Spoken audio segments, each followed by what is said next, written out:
I was 12 when my parents left me alone for the first time. They had to go out of state for something urgent and couldn't take me with them. I acted like it didn't bother me, like I was fine with it, but I wasn't. I didn't like how quiet the house felt at night, especially after midnight. It wasn't just silence. It was the kind that pressed down on you, like the walls were holding their breath. I just had to make it through one more night. I kept everything locked, triple-checked every door. I didn't open any windows.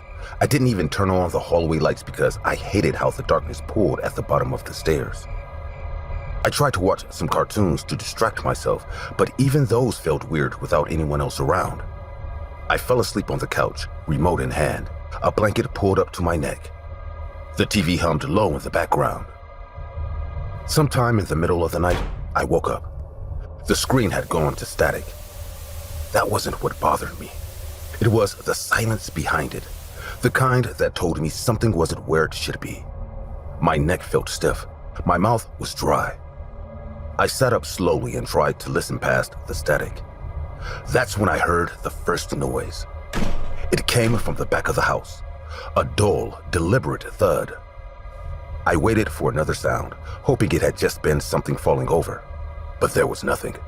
No wind, no creak, just the kind of silence that doesn't sit right. I stood up with my heart pounding. I picked up the bat my dad left me, just in case, and started walking toward the hallway. The living room suddenly felt like a trap, like I was standing out in the open. I moved down the hallway, keeping my steps light. The walls felt too narrow, the air too cold. I didn't turn on any lights because I didn't want to be seen. I reached the back door and stopped. The lock was undone. I stared at it, not believing what I saw. I had locked it. I remember doing it. There was no question. My fingers hovered over the bolt, too afraid to touch it, like if I moved, whatever was inside might hear me. I backed away slowly. My brain started trying to make sense of it. Maybe the door hadn't latched right. Maybe it was just the wind. But that didn't explain the noise. I didn't want to open the door to check. I didn't want to see what might be on the other side. I turned around and ran to the hallway closet. I climbed in, pulled the door shut, and tucked myself behind the coats. It wasn't safe, but it was dark, and I could see just enough through the crack in the door. I held the bat against my leg and tried to calm my breathing. A minute passed. Then I heard footsteps, slow, heavy, coming from the kitchen. Not rushed, just confident, like whoever it was didn't think they needed to be quiet. Then another voice, deeper and angrier, spoke, low but clear. He told the other man to hurry up, that they didn't have all night, that the place was supposed to be empty. I didn't move a muscle. One of them laughed, said it looked like an easy job. He opened a cabinet loudly, like he was testing if anyone would react. The other one walked around the living room. His boots made a hard sound on the tile. He sounded too close. I clenched my teeth and stayed as still as I could. Every step they made was sharp, deliberate. They weren't guessing. They knew what they were doing. They started searching room by room. One opened drawers while the other flipped furniture. Things hit the floor. A lamp broke. One of them cursed loud and kicked something, then told the other to check upstairs. I could hear every footstep echo off the walls. The quiet wasn't there anymore. Now it was chaos. I stayed in the closet, praying that they wouldn't open it.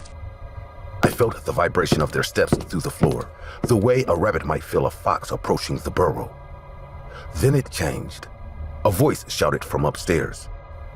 "There's food on the table. It's fresh. No one's supposed to be here." The one downstairs stopped moving. I heard him breathing hard. He started walking again, faster this time, checking doors, knocking things over. The front door opened for a second, then slammed shut. They were locking us in. I wasn't supposed to be here, and now I was trapped. I heard a drawer in the kitchen slam, a chair get thrown, glass shatter somewhere behind me. The tall one was near the hallway again. He passed by the closet, stopped for a second, then kept walking. I didn't know why he didn't check it. Maybe he thought it was too obvious. Maybe he was saving it for last. Upstairs, the short one was tearing through every room, opening every cabinet, every closet. His voice came again. "Find the kid. If he saw us, we're done." They weren't worried about stealing anymore. They weren't calm. They were hunting. I couldn't sit there any longer. I waited until they were both upstairs, then I slipped out, moving low and fast through the hallway. I knew where the side door was. I just needed to make it to the garage. The towels were cold under my feet. Every step felt too loud. I made it to the door, turned the lock slowly, and pushed it open. It creaked. The sound was soft, but it cut through the noise like a scream. One of them shouted from the second floor, "Hey!" I ran through the garage, dodging boxes, grabbing at the door handle to the outside. I got it open and hit the yard, sprinting barefoot toward the fence. I was almost there when I felt the weight crash into me. I fell hard, the air knocked out of my lungs. The tall one had grabbed my legs and was pulling me back. I kicked, twisted, and slammed the bat backward, catching him in the knee. He howled and let go. I rolled, got up, and ran back toward the house. The door slammed behind me. I locked it and backed away, breathing fast. I didn't know where the short one was. I took the stairs, 2 at a time, heading for the attic. There was an old fold-down ladder in the hallway. I yanked it down, climbed up, and pulled it back up behind me. I crawled into the dark, moving behind an old box and a mattress, and curled up as small as I could. Downstairs, I heard them yelling. The tall one was limping. The other asked if he got me. The tall one shouted back as if the kid had a bat and almost broke his leg. The short one didn't care. He said if I got away, they'd be back in prison before sunrise. The attic was pitch black and stank of insulation and dust. I stayed low, listening. Everything was quiet for a few seconds. Then the ladder creaked. They were climbing up. I grabbed the screwdriver from the toolbox beside me and crouched behind a support beam. The tall one came up first, holding a flashlight. His face was sweaty and furious. He wasn't looking around carefully. He was moving fast, angry, careless. As he passed the beam, I lunged. I drove the screwdriver into his shoulder. He screamed, dropped the flashlight, and stumbled back. I tried to run past him, but he grabbed my shirt and yanked me backward. I slammed into the floor hard. My elbow burned.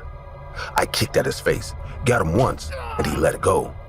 I jumped down the attic ladder and landed awkwardly but didn't stop.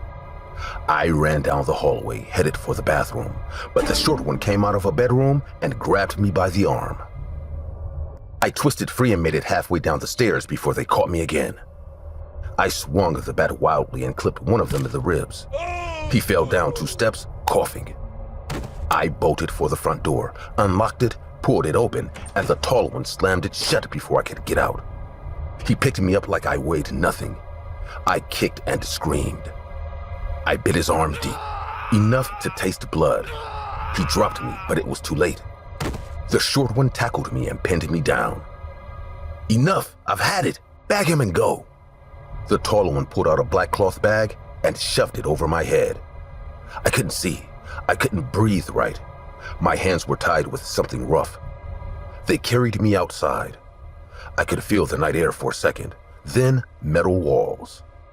I was thrown into the back of their truck like trash. The door slammed. Everything went dark and hot and loud. The truck roared to life and took off fast.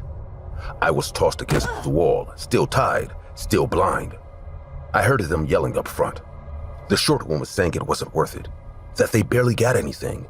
The tall one shouted that the kid was worth more than any of the crap in the house, that no one would press charges if they returned me safe, maybe even got a reward. But neither of them sounded sure. They sounded like animals trapped in a cage, snapping at each other. The truck turned sharply. I hit the floor again. My shoulder screamed in pain. The road was rough. I felt every bump. Then the short one started yelling louder, told the other to speed up, said they might have already called the cops. The engine howled. The tires screeched. And then everything stopped. There was a crash, a brutal metal-on-metal kind of crash. I heard glass explode, heard someone scream. Then nothing. I stayed still, not knowing if I was dead or alive. The bag was still over my head. I couldn't move my arms. I just laid there in the dark, trying to breathe until I heard voices. More than two. Calm, sharp voices. Radios clicking. Someone opened the back of the truck. The bag came off. It was a cop. He didn't say anything heroic, just looked at me and started cutting the ropes on my wrists. I blinked hard at the flashing red and blue lights behind them. He asked me if I could walk. I nodded, barely. Later, I found out both men had been arrested trying to flee through the woods. One had a screwdriver still stuck in his shoulder. The other was limping from falling down the stairs. Neither made it far. My parents cried when they saw me. I didn't cry back. I was shocked.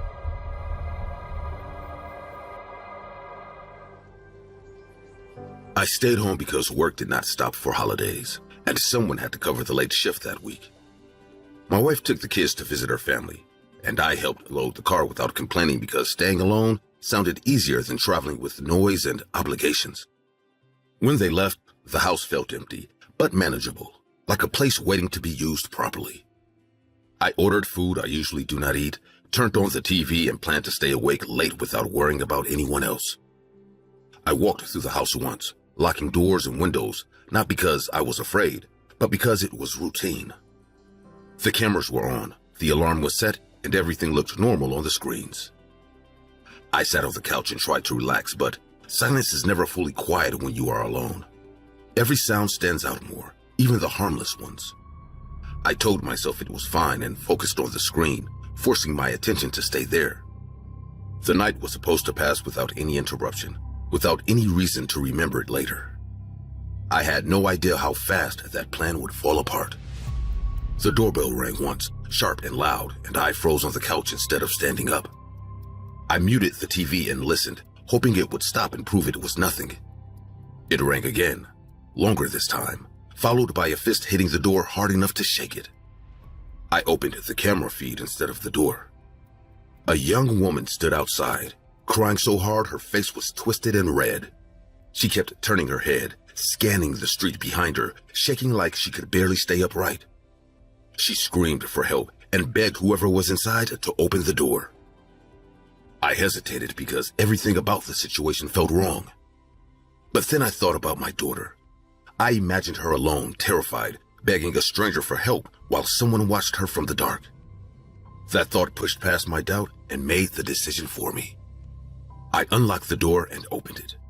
She rushed inside, nearly knocking me over, and screamed for me to close it. I slammed the door shut and locked it while my heart started racing faster than it should have. Before she spoke clearly, the tension in the room climbed fast and heavy, pressing into my chest until breathing felt harder than it should. She paced back and forth, rubbing her arms and neck like something was crawling on her skin, and she could not stay still for more than a second. She told me they were after her and that they were close, and her voice cracked every time she tried to explain. When I asked who they were, she changed the subject, jumped to another thought, and then circled back without finishing anything. Her eyes never stopped moving. I told her I could call the police, trying to keep my voice calm, but she reacted instantly and violently. She yelled that calling them would get her killed and that phones were how they tracked people. She grabbed my wrist and squeezed hard enough to hurt, begging me not to do it. At that point, fear hit me fully because her grip was strong and desperate, and her face was twisted with panic that felt contagious. My heart was pounding, my hands were shaking, and I could feel sweat running down my back while I tried to pull away. Before anything broke, she stopped suddenly and stared at her arm like it was not hers. Her breathing changed, becoming short and fast, and she whispered that something was moving under her skin. She dug her nails in and screamed when blood appeared, shouting for me to get it out. Before the house turned into chaos, there was a moment when I realized I had lost control completely. She was no longer asking for help or explaining anything, and her movements became sharp and unpredictable, like she could snap in any direction. She ran into the kitchen and started ripping drawers open, throwing knives and utensils onto the floor without caring where they landed. I followed her at a distance, terrified of getting too close, trying to talk her down while my voice shook badly. She grabbed a glass, smashed it against the counter, and pressed the broken edge into her arm again while screaming that insects were digging deeper. Blood ran down her skin and onto the floor, and the sound of it hitting tile made my stomach turn. I stepped forward and tried to grab her arms, but she reacted instantly and slammed her elbow into my ribs. The pain was sharp and breath-stealing, and I fell back into a chair that collapsed under my weight. She started destroying anything she could reach, hitting walls, knocking over furniture, screaming that the house was infected and needed to be broken open. I could barely stand. My chest hurt, and panic made my thoughts slow and messy. Before I ran, I stood there too long, watching my house fall apart and realizing I was trapped inside it with her. My fear was no longer distant or controlled, and every movement she made felt like a direct threat. She turned toward me with glass still in her hand and walked closer, telling me I was part of it now. She said opening the door marked me and that they would not stop until I was torn apart too. Her voice was loud, shaking, and filled with something close to rage. I backed away toward the hallway while begging her to stop, but she lunged at me and swung the glass toward my face. I raised my arm and felt it slice open, warm blood running instantly down to my hand. I ran to the bathroom and locked the door just as she slammed into it. The impact shook the walls and the door bent inward with each hit. I pressed my body against it, crying and gasping for air while she screamed on the other side. I called the police while whispering and shaking so badly I almost dropped the phone. She kept hitting the door and yelling that she could hear things moving inside me now, and every word made my fear worse. Before the noise stopped, I thought the door would give in and that she would get to me. My arms were burning from pushing, and my legs felt weak and close to failing. The banging suddenly stopped, leaving a silence that felt dangerous and wrong. I stayed frozen, waiting for the next hit, my heart pounding so hard it hurt. Then I heard glass shatter somewhere in the house. Cold air rushed in through the broken window, followed by fast footsteps moving away. I stayed locked inside until police voices filled the house and someone knocked, calling my name. They found the kitchen window smashed and blood smeared across the floor. But she was gone. A neighbor saw her run into the street and disappear between houses, barefoot and screaming. They wrapped my arm and asked questions, but there were no answers that helped. No name, no explanation, and no sign of where she went. The house never felt the same after that night, even after repairs were done and the glass was replaced. Silence no longer felt calm, but it always reminded me of waiting behind that bathroom door. I told my wife only part of what happened, because I could not say the rest out loud without shaking. She wanted me to come stay with them, but I stayed home because leaving felt worse. The police never called back with news, and no reports ever matched her description. It was like she vanished after breaking into my life for one night. At that time, I'd been dating a man named Cameron for a little over 2 months. We met through social media and things moved quickly between us. After a few weeks, I started staying overnight at his house. Cameron lived alone in a small house on a quiet street, and after a while, the place felt familiar to me. Once he had to work on the weekend and left me sleeping. When I woke up, the room was bright with daylight and the house was completely quiet. I stayed in bed for a while scrolling through my phone. Then, the scratching sound started under the bed, and it kept coming back in a slow and uneven rhythm that didn't belong to pipes, wood, or anything normal inside a house. At first, I stayed still and listened carefully because the sound was strange enough that I wanted to understand it before moving. It sounded like claws scraping against wood or cardboard. After a few weeks, the sound returned, and each time it happened, the scraping lasted longer. I slowly pushed the blanket aside and sat up in the bed while keeping my eyes on the floor. The sound came again while I was sitting there, and this time it felt closer than before, almost like something was touching the underside of the mattress. Before doing anything else, I took a moment to look around the room and make sure nothing obvious had fallen or shifted during the night. The room looked exactly the same as always, with the dresser against the wall, the window half open, and the same pile of clothes on the chair beside the bed. Nothing looked strange, but the scratching returned again from the floor. I leaned down and looked under the bed, expecting to see a stray cat or maybe a rat that had somehow entered the house during the night. Instead of an animal, I noticed a long wooden box pushed deep under the frame.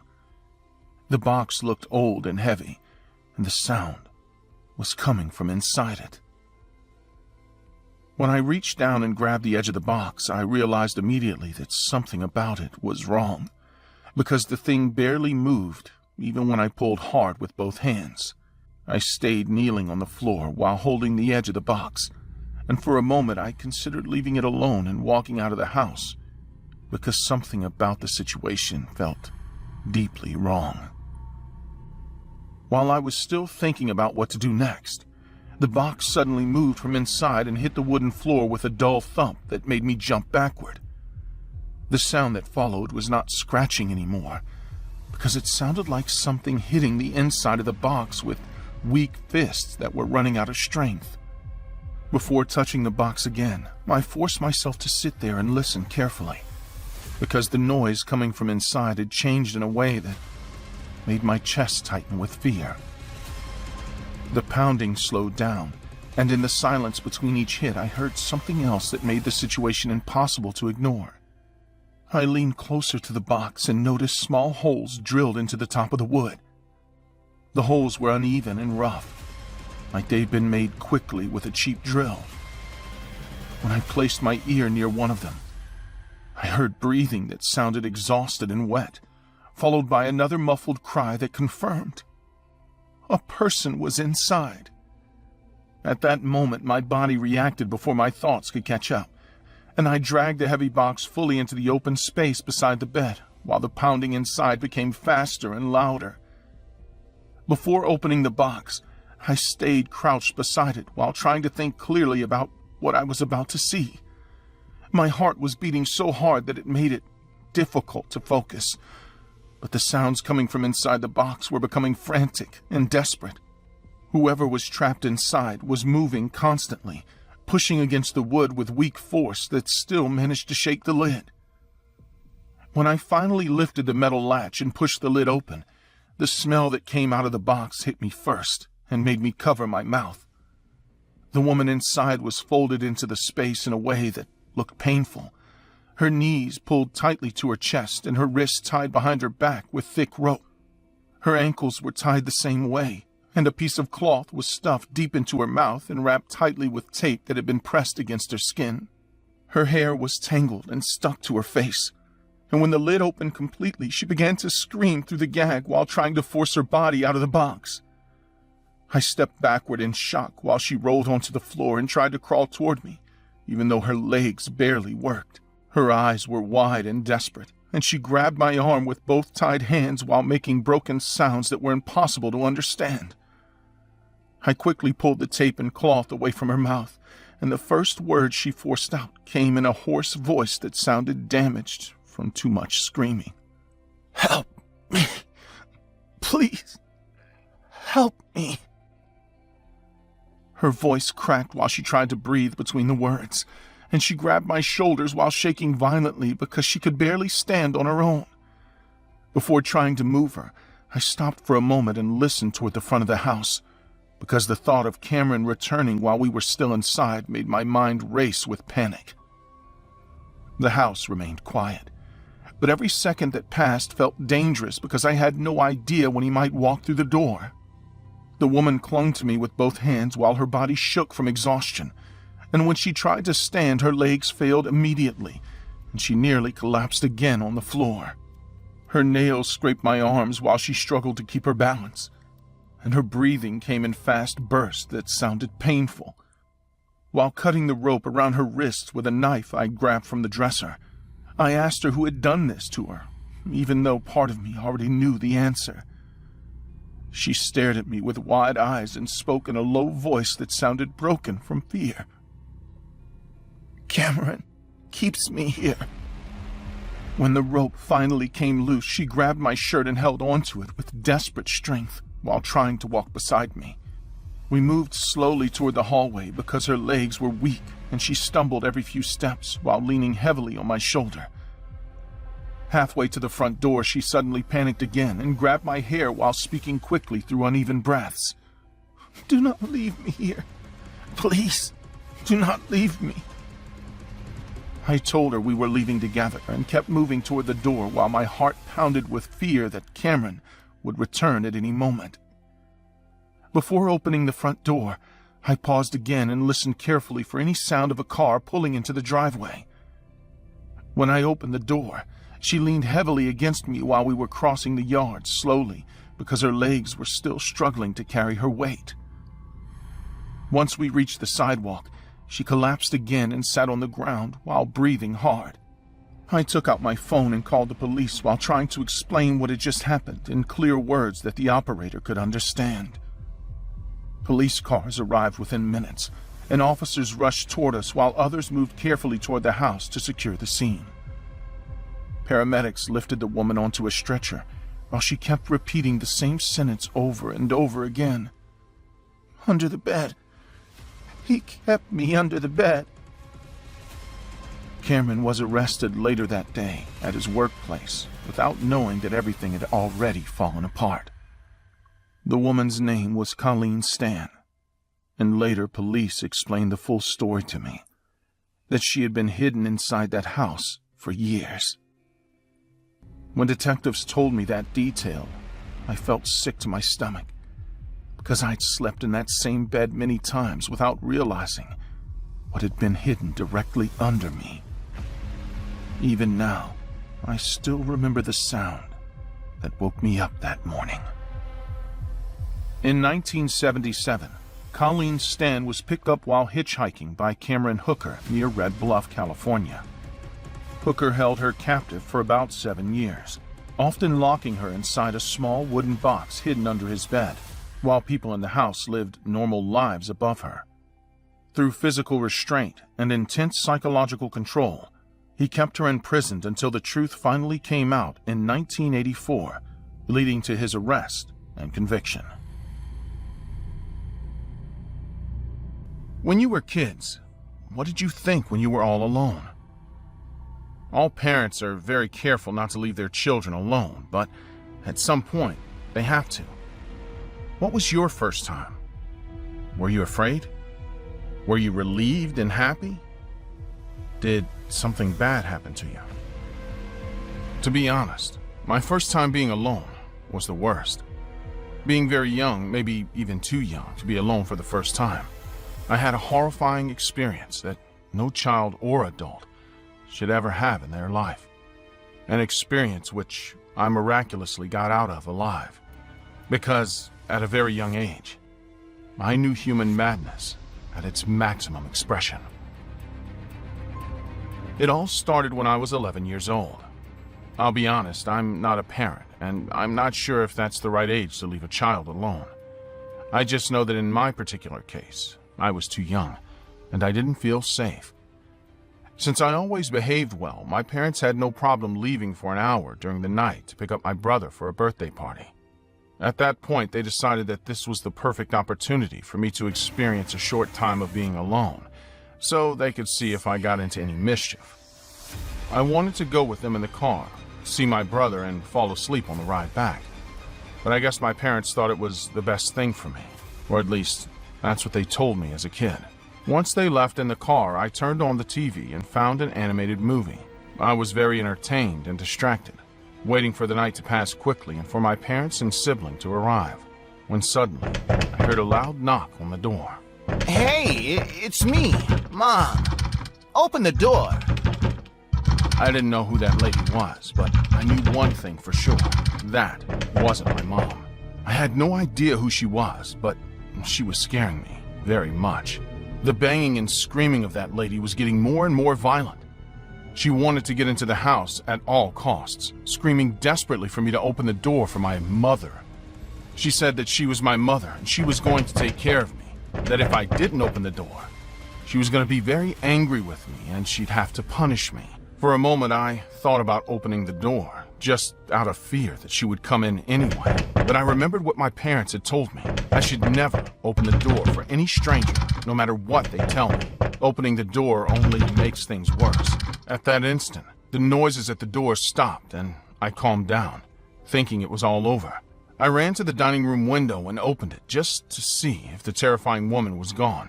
Maybe with a little luck, I could see her leaving and then tell my parents. The lady was in front of the window. She'd already seen me. She was staring at me with a huge, twisted smile, trembling with anticipation and nerves. Hey, kid. Why don't you open it for me? Don't you recognize me? Hi, Mom. Scared, I ran as fast as I could to my room to hide. I turned off the light and got under my sheets, but soon I realized that this was a lousy hiding place. So I got out of my sheets and went under my bed. Come to think of it, that hiding place wasn't much better. But can you blame me? I was an 11-year-old boy being harassed by a woman who was trying to break into my house. I stayed under the bed, crying quietly, when I heard a crash at the window. From my room, I could see everything that was going on. The glass had suddenly exploded and a brick had entered our house. Behind the brick, the woman came in, walking slowly with a huge smile on her face. Mommy's home. Where are you, little boy? Are you hiding so you won't eat your vegetables? The woman began to look everywhere, slowly scanning the house for me. I feel that I could have escaped several times, but I didn't dare to do so. With the excuse of looking for the best time to escape through the window, I missed several opportunities where I could have ran. I was terrified. I didn't know if I could have run, even if I had the perfect opportunity. After a few minutes, it was finally time to search my room. I feel the naughty boy is here. Come out, come out. I promise not to do anything to you. Come out, little brat. Come out now, or I swear I'll break your legs. Do you want to make your mom look ridiculous in front of all these people? Do you think this is a game? If I find you, I swear I'll kill you. Oh, are you under the bed? You better not be here, you little scumbag. I'll fill you full of holes. Why? Why are all my children abandoning me? I just want to be a good mother. I found you! As soon as she found me, the woman grabbed my feet and dragged me from under the bed. With a big smile, she grabbed both of my arms and started shaking me back and forth as if trying to relax a baby, but in a total careless and painful way. From 1 second to the next, she froze. Her face had changed. Now she was looking at me with hatred and resentment. Why did you hide from me? Is it because you don't want to take a bath? Furious, the woman grabbed my arm while I was crying and took me to the bathroom. Without letting go of me, she turned on the faucet to the sink. We washed our hands, and after covering it, she plunged my face into the little water that had filled up, trying to drown me. Waste! You are trash! I didn't raise you to be a filthy insect. You're just like your father. A useless, filthy scum! You horrible, filthy little brat! Luckily, there was too little water to drown me, and in an oversight of the woman, I bit her hand and ran away as fast as I could. I ran around the house looking for the door, but it was locked. I turned around and the woman was standing there staring at me, this time with a knife in her hands. Hey, I'll forgive you for what you did to me. I just want to be with you. Come. Crying, I ran desperately to the window as the woman chased me. Surprisingly, she was much slower than I was, as if she had trouble walking. I ran to my neighbor's house crying while the woman screamed at me from the house. No! Come back! Why are you leaving me? I did everything I could. I'm sorry. I tried to tell the neighbors everything, but there was no need. They were already listening to the woman, screaming in desperation and panic. Shortly after my parents arrived with my brother, they were surprised to see the police at my house. As soon as they saw me, they hugged me, crying, asking me to forgive them for leaving me alone. Once the police entered my house, they found the strange woman sitting on the floor of my room, hugging a teddy bear.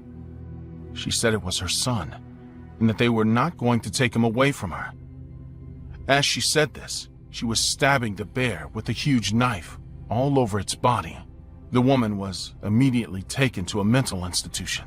When I grew up, my parents told me that, like me, this woman was also a victim. She had lost a pregnancy due to an act of violence by her partner, and she was never able to come to her senses. It just got worse and worse and worse over time. Her family tried to take care of her without taking her to a mental health center, but it was too much for them, and a few days before, she'd slipped away. Today, I feel empathy for the woman. She didn't really have any bad intentions towards me, but she was totally out of her mind. To tell you the truth, it took me years to encourage myself to be alone.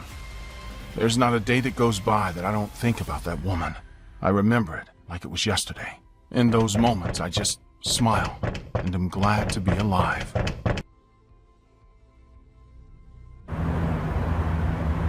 My name is Emily Griffin, and for as long as I can remember, my family and I took a 2-week trip up to a modern cabin home out in the woods every winter. This was always an attempt to have quality family time away from the city noise and closer to nature. The cabin itself was located in a pretty secluded area, but it wasn't the only one there. There were 2 similar homes not too far from ours. The caretaker of all 3 houses, Mr. Harris, was one of the neighbors, and I had a pretty good relationship with him. We'd seen each other almost every year since I was born, and in a sense, he was basically a second father to me. Quite frankly, Mr. Harris was one of the reasons I was always so eager to come up to the cabin home, as he had always been an important person to me and my parents. The other neighbor, however, was a man named Jake Cohen. While I didn't know that much about Jake, I knew he'd only come into the area 2 years ago and wasn't really the social type in any way. Call it intuition, but there was always something off about Jack, so I usually tried my best to avoid him and stay out of his way. However, all that changed on the 3rd of December 2021, the night my parents left me at home alone. The day before the incident was pretty gloomy, as the snow had come early and fast that year. My parents and I had already been at the cabin for about a week and a half at the time, and up until then, everything was going according to plan. To be honest, as much as I loved our little getaway tradition, some days seemed particularly boring.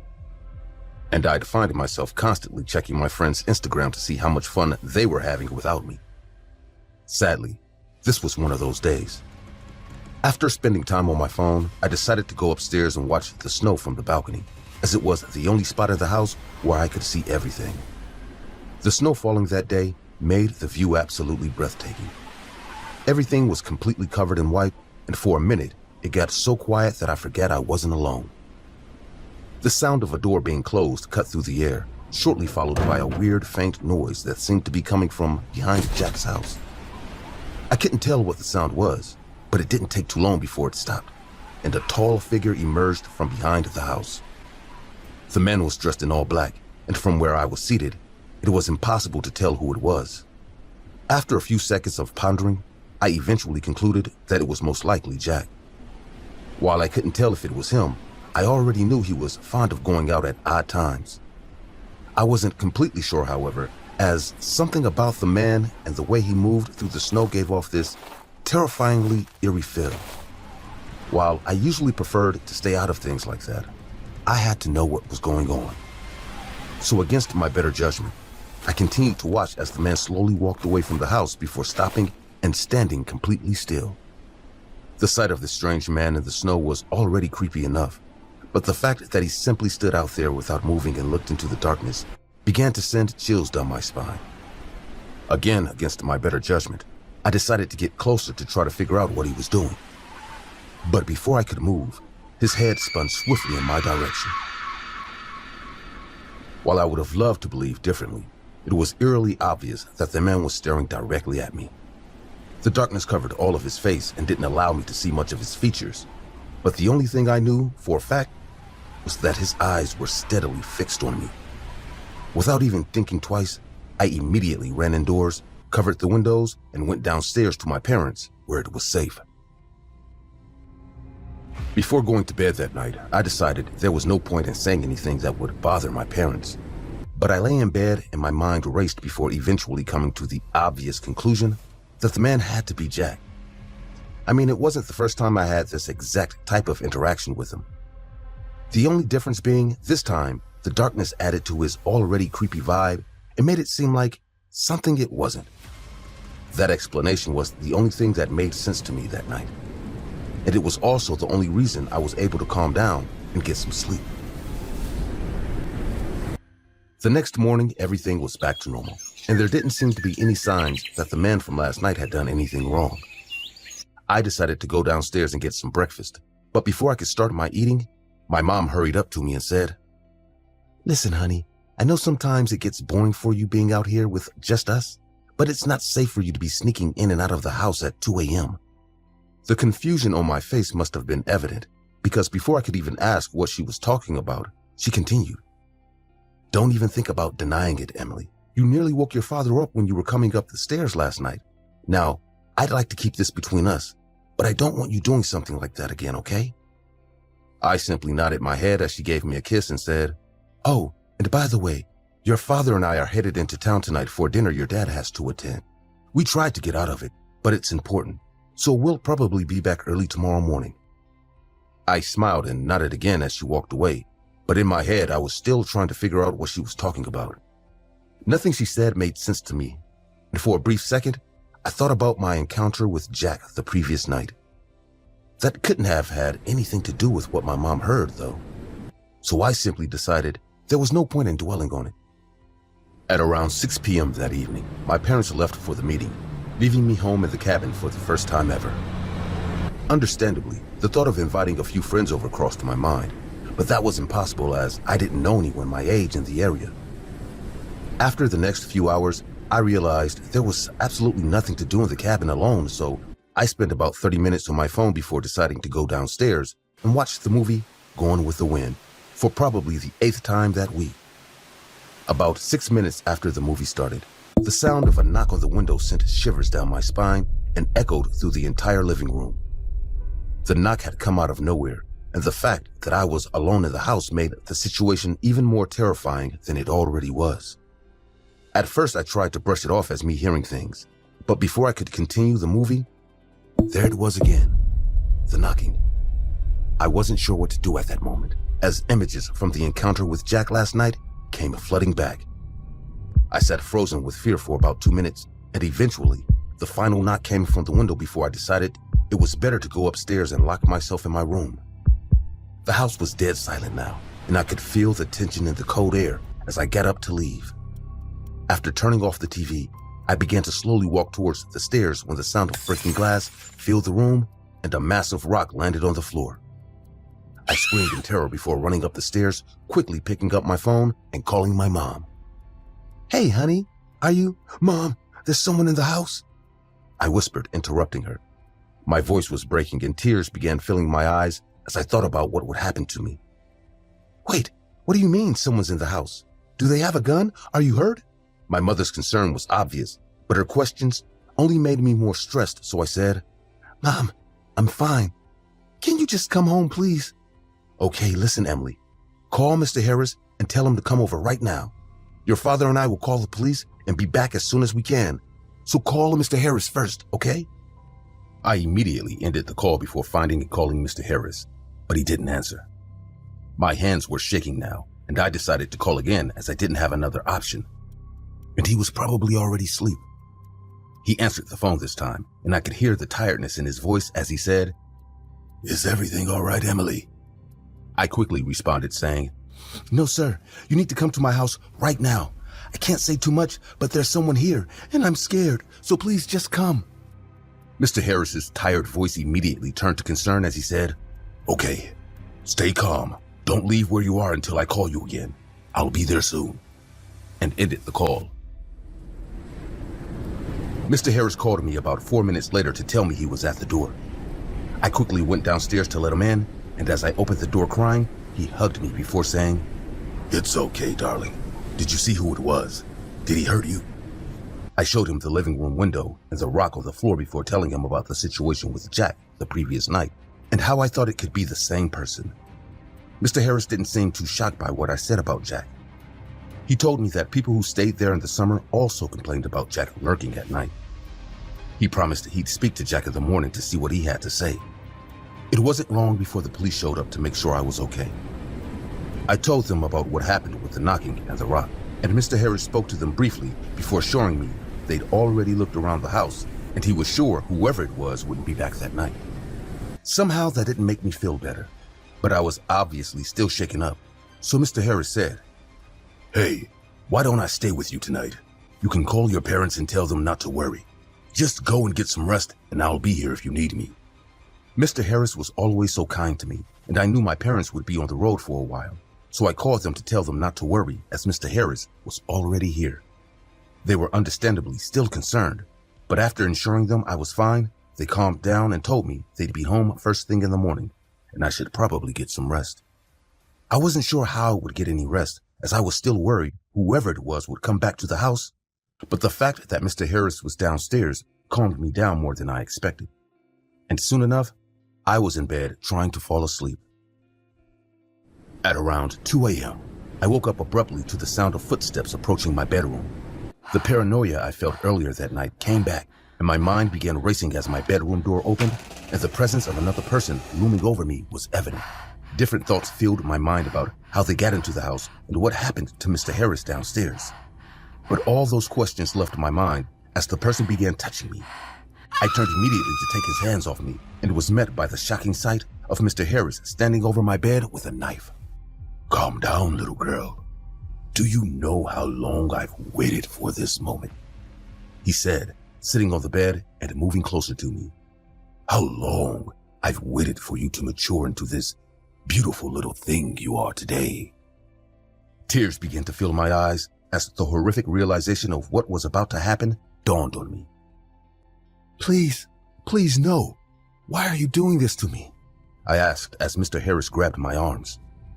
The look in his eyes was the same as always, and I began to wonder if he'd ever really been hiding who he was, or if I'd just known him for so long that I couldn't see who he really was. "See, Emily, I can't think of a greater pleasure than seeing the life I saw grow inside you all these years slip away slowly after I've had my fun with you. Honestly, I would have done it last year, but your stupid parents never leave. So I had to wait until today when luckily you were home alone." A huge grin formed on his face, and before I knew it, he held me down and began hitting and touching me as I screamed. Luckily, before he could go any further, I kicked him in the groin and bolted out of the room as he screamed in pain. Running was all I could do, so I ran out of my room, ran downstairs, and before I knew it, I was out of the house and into the snow.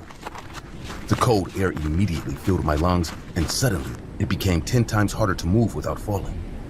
I could hear Mr. Harris behind me now, so I looked back for a second at the horrific sight of the 6-foot man chasing me down with nothing but a blade and devilish intent in his eyes. After a while, it became more difficult to trudge through the snow. I could barely breathe. With every step, my feet began to hurt, and the snow had begun to hold me back harder. I tried to keep going as hard as I could, but eventually I couldn't run anymore, and I fell.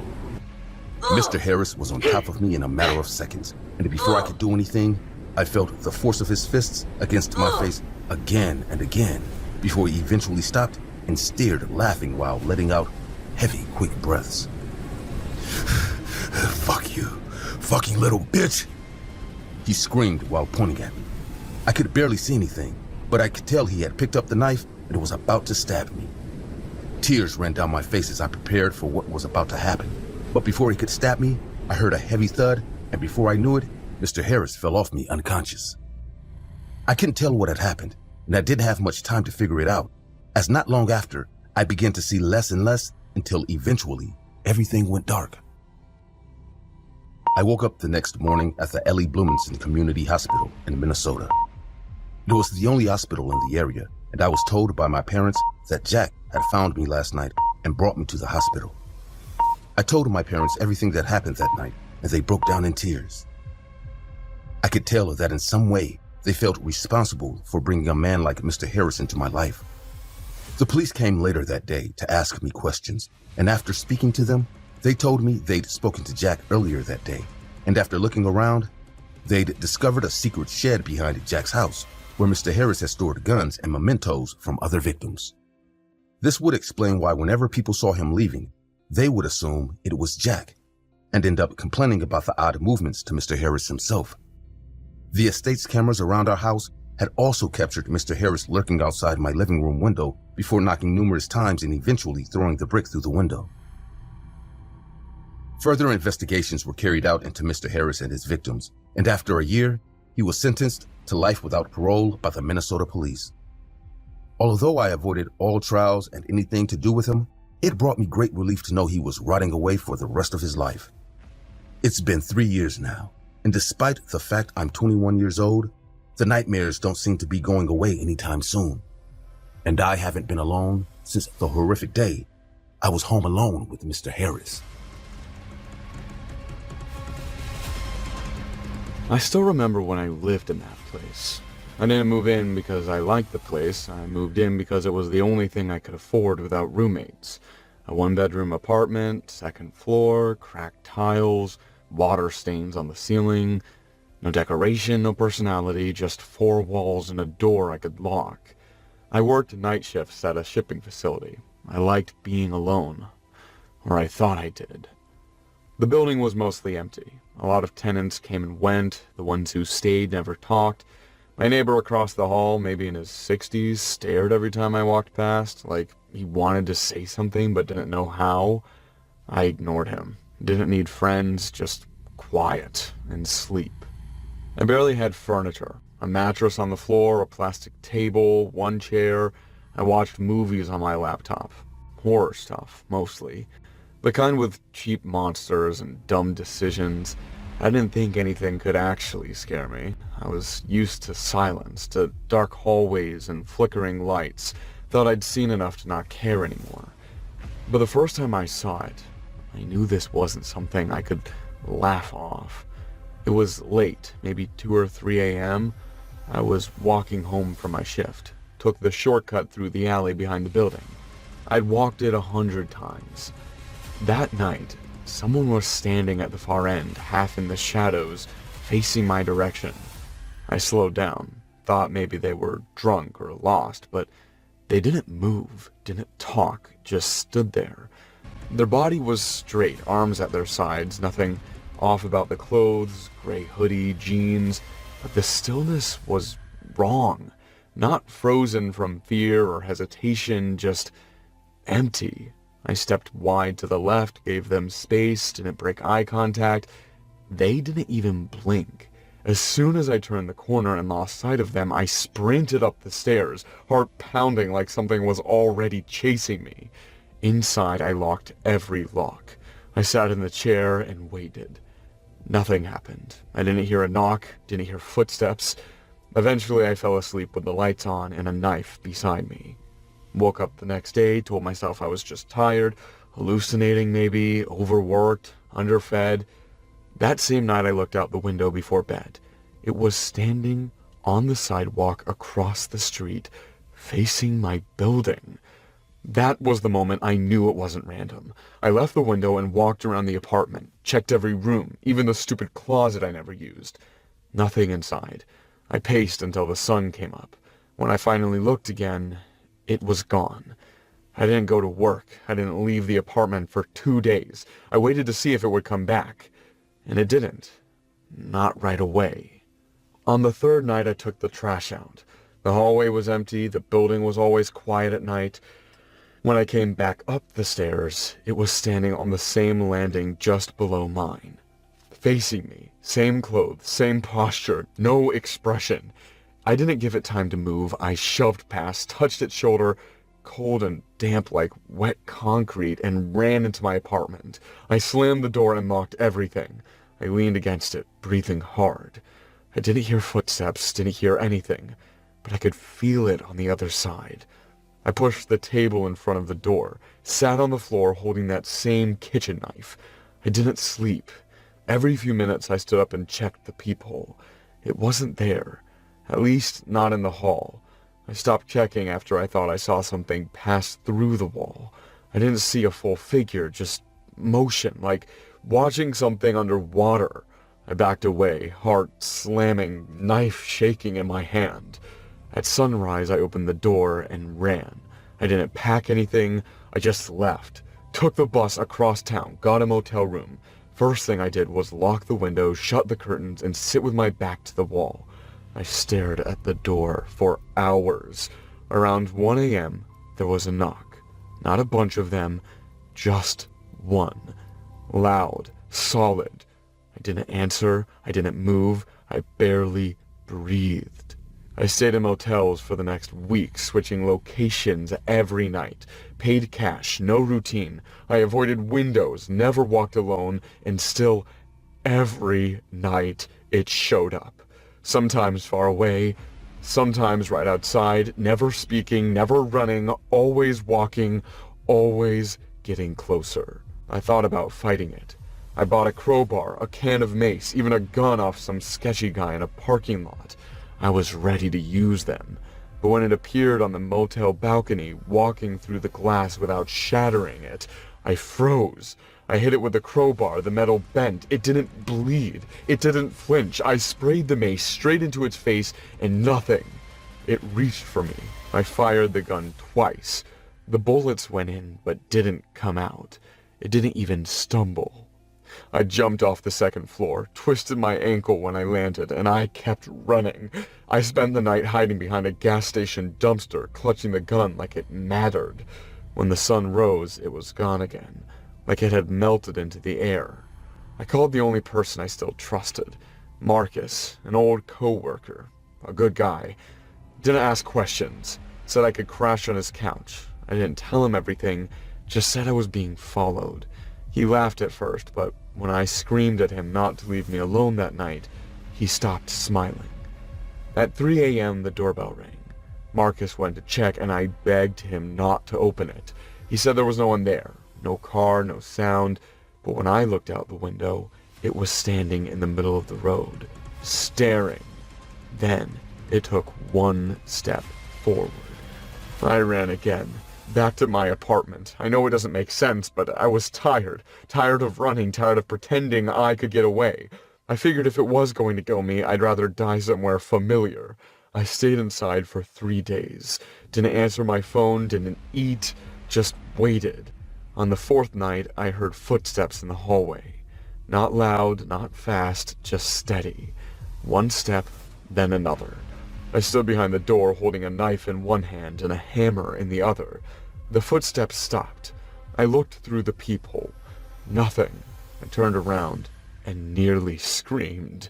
It was inside. It stood at the end of the hallway, between me and the bedroom. No broken glass, no sound. It had passed through the door like it wasn't even there. I threw the hammer. It hit the thing's face with a dull crack and fell to the floor, but it didn't react. I stabbed it in the stomach. The blade sank in, but there was no blood, no twitch. It raised its arm slow and steady, and reached for my face. I ran into the bedroom, slammed the door, and shoved the dresser in front of it. Then I locked myself in the bathroom. I sat in the tub, knife shaking in my hand, and waited. Hours passed. Then I heard the door creak open. The bedroom.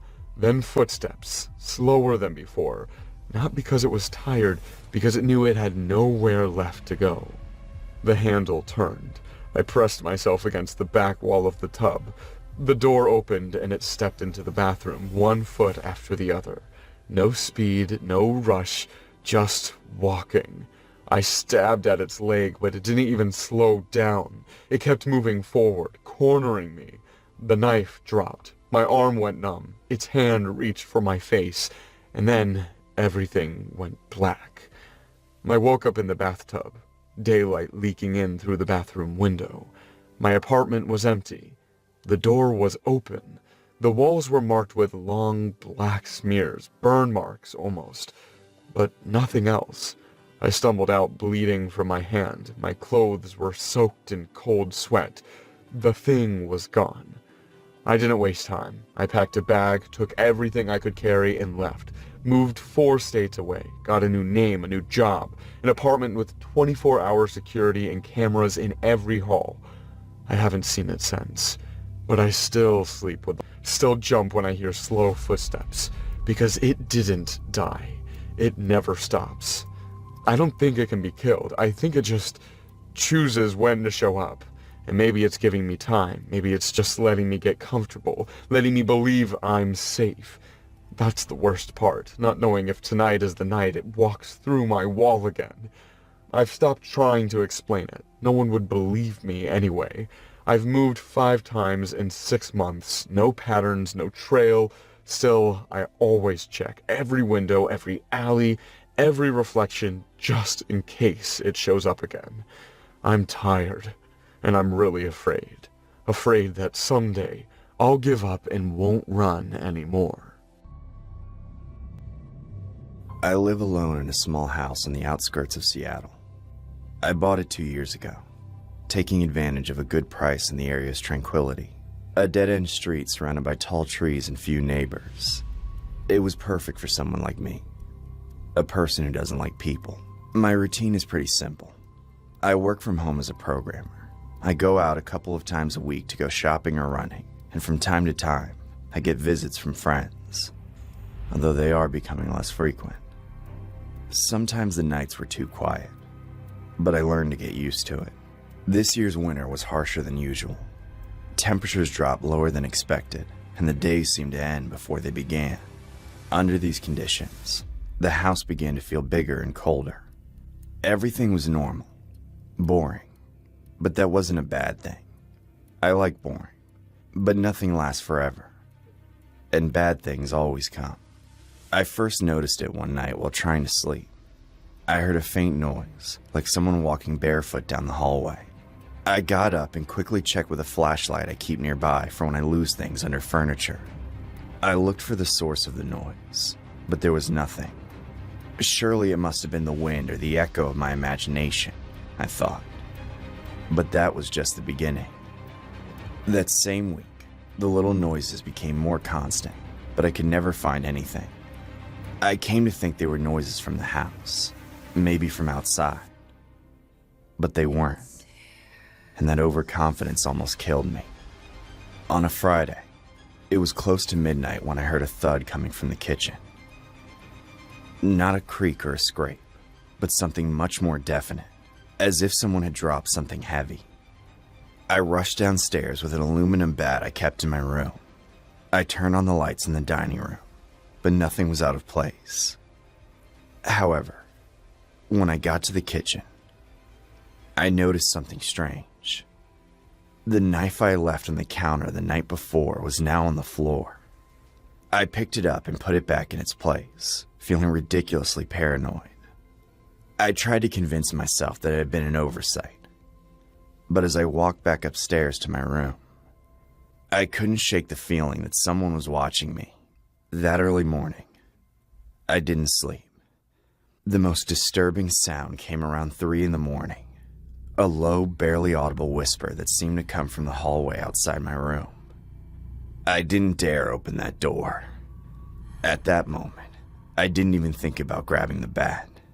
I was afraid, and I felt like no matter how prepared I was in the hallway, something bad would happen to me. On Saturday, I decided to check the house thoroughly. I looked for possible points of entry, improperly closed windows, or anything that would explain the noises. I found nothing. Everything was in order, and the locks were intact. Still, the uneasy feeling didn't go away. To distract myself, I spent the rest of the day watching shows and not thinking too much. In the evening, the noises returned, but this time they were different. It wasn't just a thump or a creak. It was footsteps.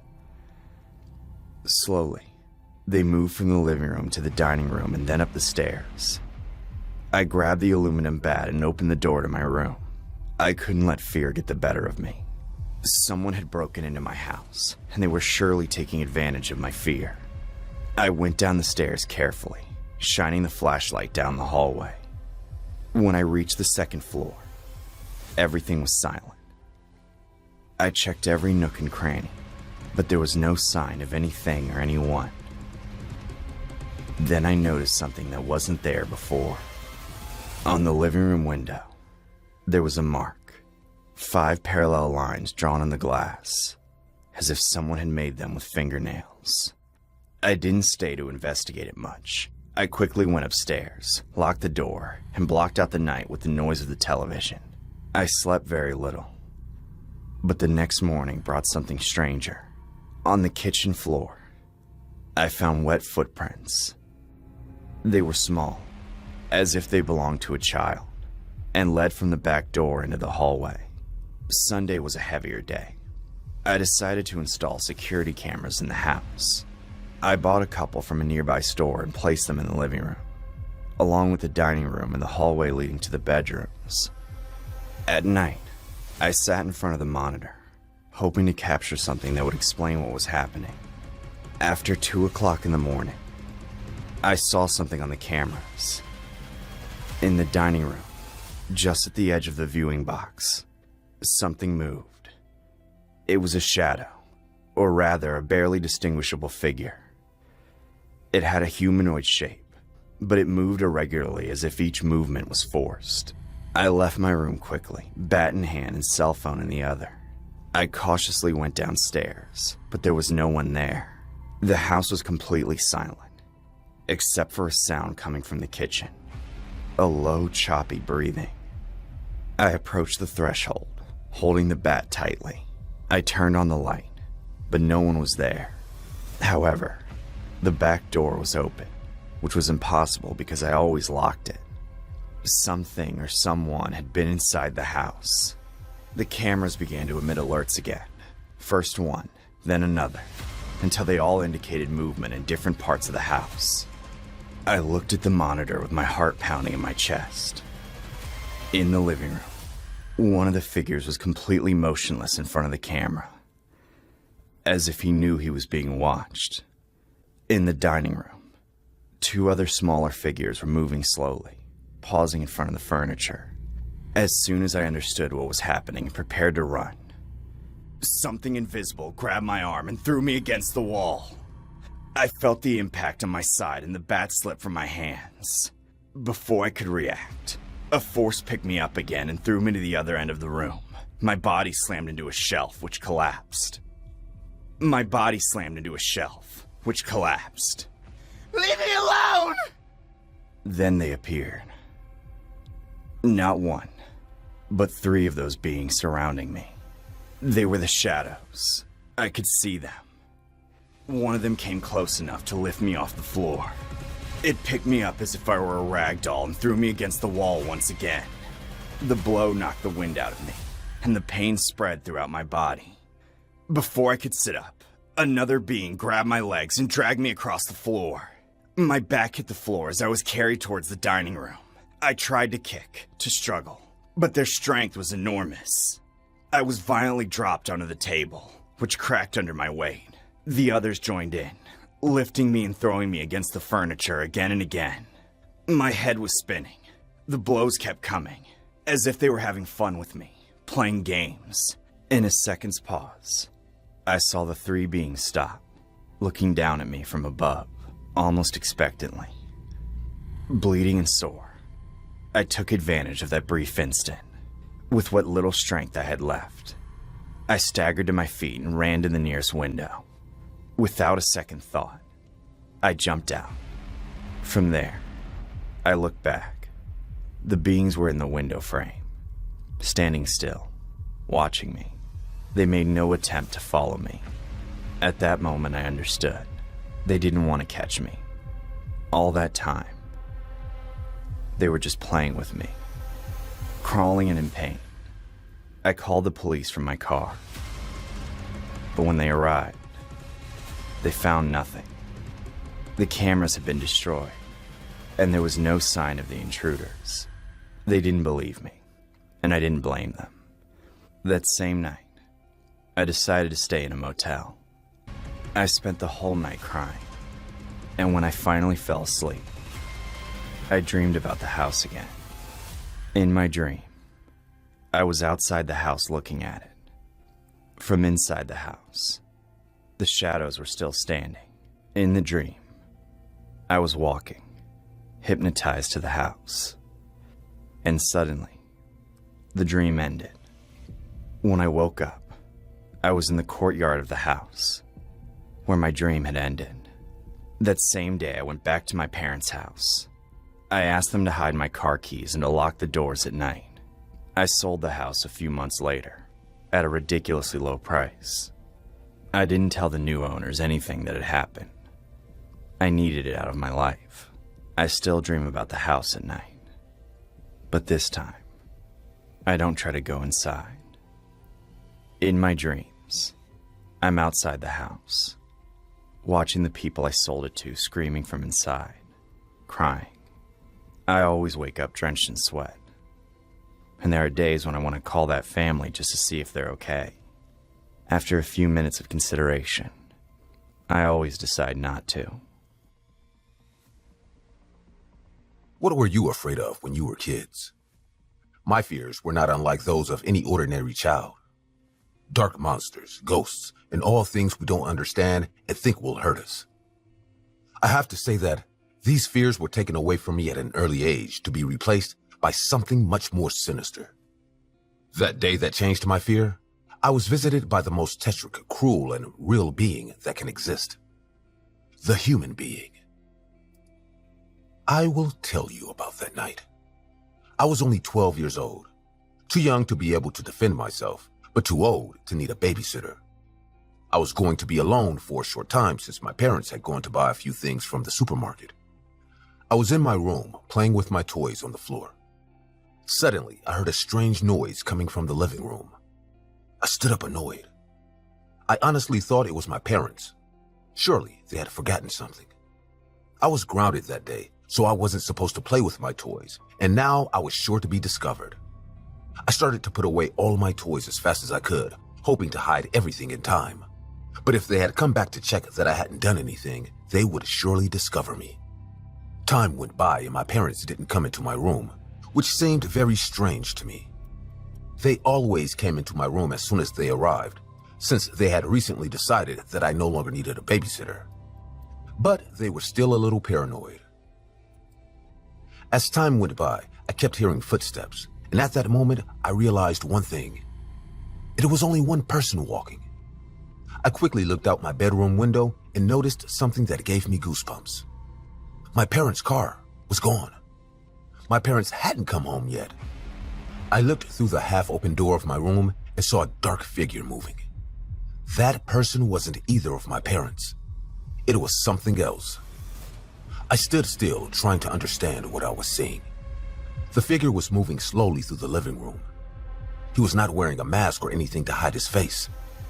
It was a man, tall and thin, with a smile that chilled my blood. I didn't know this man. I knew he was probably a thief, but something about him made me even more uneasy. At that time, I was too young to understand what bothered me so much about that person, but now I understand. What I was too young to notice at the time was the man's behavior. He wasn't nervous. He wasn't in a hurry, and he definitely wasn't afraid. He was having fun.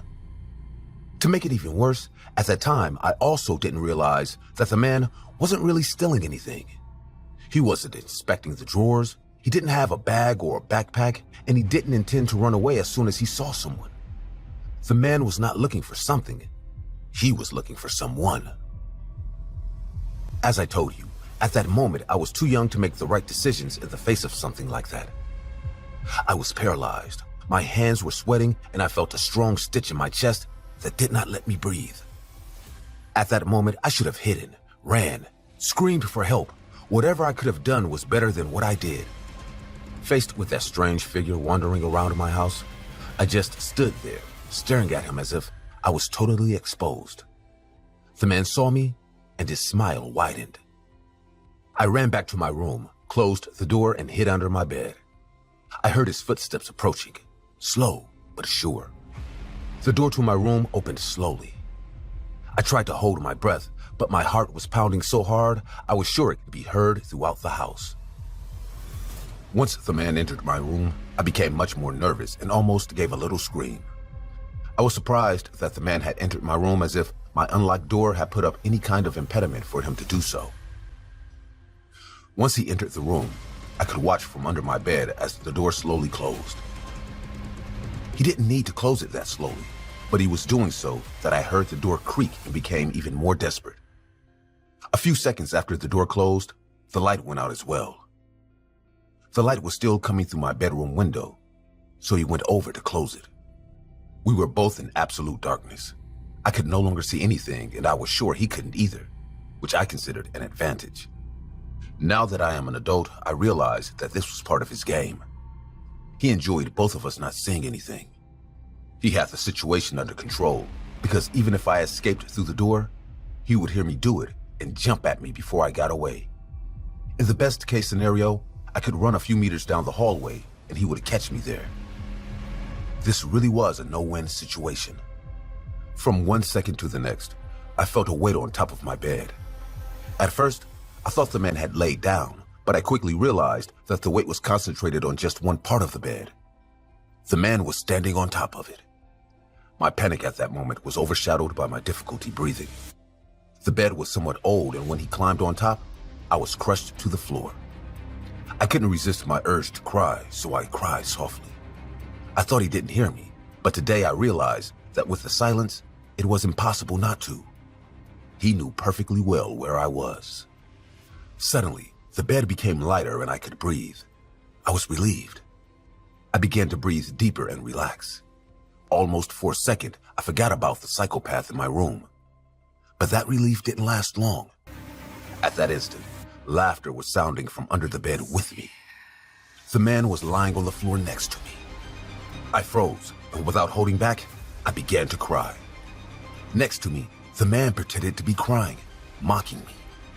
I couldn't see him as I had my back to him, but I felt his warmth next to me. Then I began to feel something walking around my waist. It was one of my toy soldiers. The soldier was poking me with his plastic gun. Even though it wasn't sharp, the pressure caused me pain. It started to hurt more and more and more as I cried nonstop, and the psycho's laughter rang out throughout the room, until suddenly there came a thread of hope. I heard my parents' car pulling up to the house. I used that moment to react, and I shot out from under the bed, escaping my room. I ran, crying desperate without looking back. The man could have caught me if he wanted to, but I never heard his footsteps behind me. He never tried to catch me. Mom! Dad, help me! What happened, darling? Did you get hurt? Are you okay?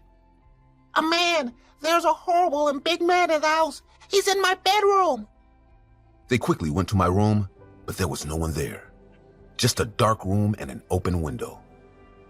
Over the next few days, my parents checked the cameras more frequently, and to their terror, we were able to experience at least for a few seconds what I experienced.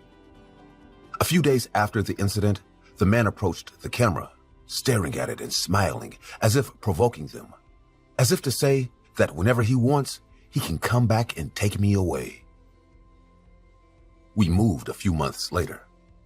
My parents couldn't bear the thought of the man coming back one day.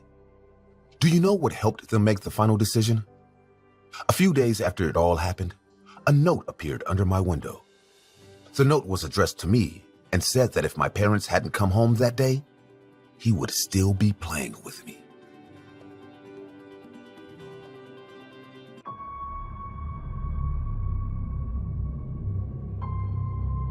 I got home after a long shift at the warehouse. My routine was simple. Unlock the door, throw the keys on the table, and settle in for a quiet night. I was tired, but looking forward to a cup of coffee and some mindless TV.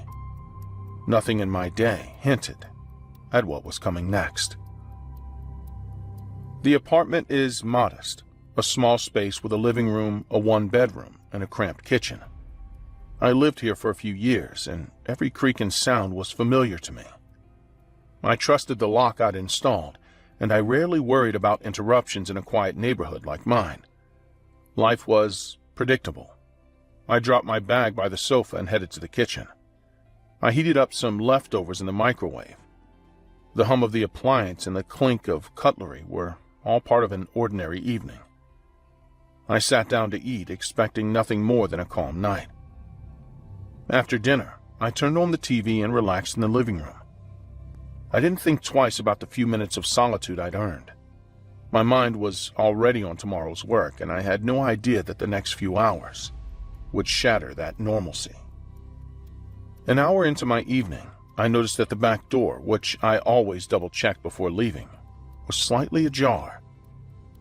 I distinctly remember locking it, so the sight made my stomach tighten. I walked over to inspect it, but the door was only a few centimeters open, as if someone had pushed it gently. A few items also seemed out of place as well. On the hallway table, there was a set of keys that I didn't recognize, a set of car keys with a tag that I'd never seen. The table's surface was dusty in a patch where it shouldn't be, and a framed photo had been turned face down. These small details made me feel uneasy, even though nothing appeared to be missing. I decided to check the entire apartment. I moved from room to room, scanning every corner. The bedroom was untouched except for a slight disarray on the nightstand, and the kitchen looked as it always did except for a faint scrape on the countertop. Each discrepancy, though minor on its own, started to add up and disturb the calm of the evening. I kept telling myself it might have been a mistake, a neighbor accidentally nudging my door or a wind gust, but the evidence just didn't add up. I felt a growing pit in my stomach as I realized someone could have been here without my knowledge. I still wasn't sure what to do next, but the sense of being watched was becoming hard to ignore. While I was mulling over my next move, I heard a distinct noise from the living room, a heavy, deliberate footstep that wasn't mine. I froze by the doorway, my heart pounding harder than usual. I'd hoped it was just my imagination. But then I heard the sound again, closer this time, moving from the kitchen toward the living room. I tried to remain still, convinced that if the intruder hadn't seen me yet, maybe I could quietly call for help. I reached slowly for my phone, but before I could dial, the sound of a door handle rattling behind me made me realize that I was no longer alone. I turned and saw a dark figure slip into the living room, scanning the area as if searching for someone. In that instant, my hiding place was discovered. The intruder's eyes locked onto mine, and I had no time to react. He moved quickly, a swift, aggressive motion that left me no chance to run. His hand clamped over my mouth, stifling my scream, while his other arm grabbed my shoulder. I felt his grip tighten as he pulled me backward. Panic surged through me as I realized I was face to face with someone whose intentions were anything but benign. I struggled, but he was way too strong. In a split second, the situation shifted from unsettling to life-threatening. There was no hesitation in his actions, only a cold determination that left me helpless. He forced me to the floor with a rough shove, the impact jarring my entire body. I tried to shield myself, but his grip was relentless. The first blow came hard, a punch to my side that left me gasping for breath. I felt the shock of pain radiate through my ribs, and I knew then that this was much more than just a simple intrusion. As I lay there, dazed and disoriented, he began to search me. His hands rifled through my pockets, tossing my wallet and phone aside without care. Every movement was rough and unyielding. There was no attempt at subtlety or conversation. He was focused solely on dominating the situation, and I was completely at his mercy. He pulled my arm behind my back and forced me to crawl toward the hallway. Every inch of movement was punctuated by another brutal strike, fists hitting my back, a kick that knocked the wind out of me. I could only watch in a haze of pain as my apartment, the place I had considered safe, turned into a trap. The sound of his breathing and the grunts that accompanied each impact were harsh reminders that I was not in control. I didn't have the strength or the skill to fight back. Every attempt to push him away only made him more aggressive. The situation escalated so quickly that I felt completely overwhelmed, caught in a nightmare from which there was no waking. In the midst of the attack, I scrambled desperately to reach my phone on the floor, hoping to call for help even as each blow threatened to render me unconscious. My vision blurred with pain, and I could taste blood on my tongue as he continued to strike me without pause. The sound of my own ragged breath filled the space, a stark contrast to the silence that had preceded the chaos. He kicked me in the chest, and the impact sent me crashing against the wall. The rough surface grazed my skin, adding another layer of pain to the onslaught. I tried to curl into a protective position, but his presence was too forceful. Each strike was deliberate, as if he was intent on ensuring I would never recover. There was a moment when I thought I might lose consciousness completely, a brief, terrifying lapse where everything went dark. But the sounds of his movements, of my own heart pounding, pulled me back, keeping me aware of the brutal reality unfolding around me. I could hear my blood rushing in my ears, and every throb of pain was a reminder of my vulnerability. In those agonizing minutes, I was not a fighter or a survivor by choice. I was just a common man overwhelmed by an attacker whose purpose was clear: to hurt and subdue me. The sheer force of his aggression left no doubt that I was in direct mortal danger, and there was nothing I could do to reverse the situation in that instant. After what felt like an eternity of relentless assault, I heard a distant sound. A siren growing louder outside my apartment. The intruder paused, his grip faltering for just a second as he listened.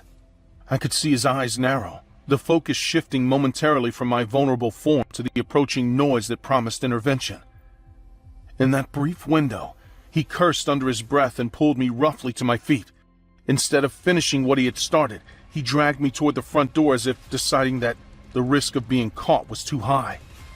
The sirens grew closer, and I could sense his panic mingled with anger. His grip was tight, but now his movements were more hurried and erratic. He shoved me toward the exit, leaving me dazed and bleeding, and then made a quick escape into the night. I slumped against the doorframe, barely able to stand, as I watched him vanish down the street. The sound of the approaching police filled the air, and I realized that the attack was over, even though every part of me ached from the ordeal. Within minutes, officers arrived. Their voices were calm, but firm as they assessed the scene. They took my statement and examined the disarray of my once safe home. The evidence of the violent encounter was everywhere, on the walls, on the floor, and in the bloodstains that now I had to confront.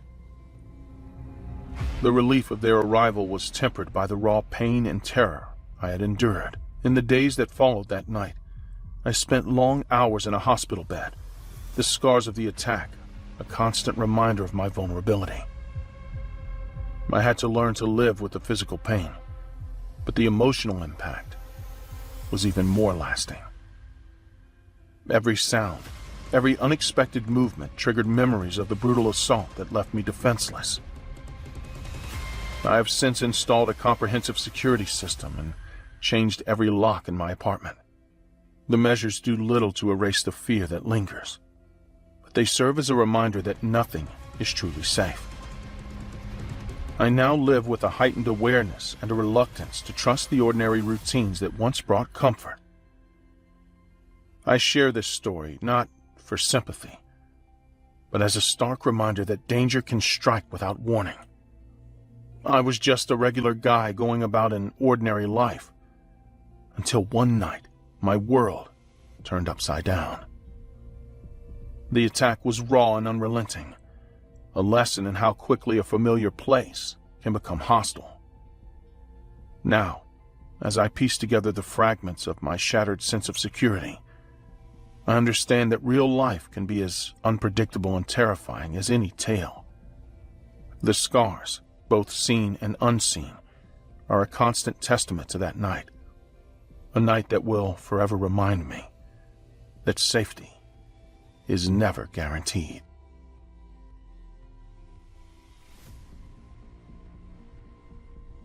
I'm Jake.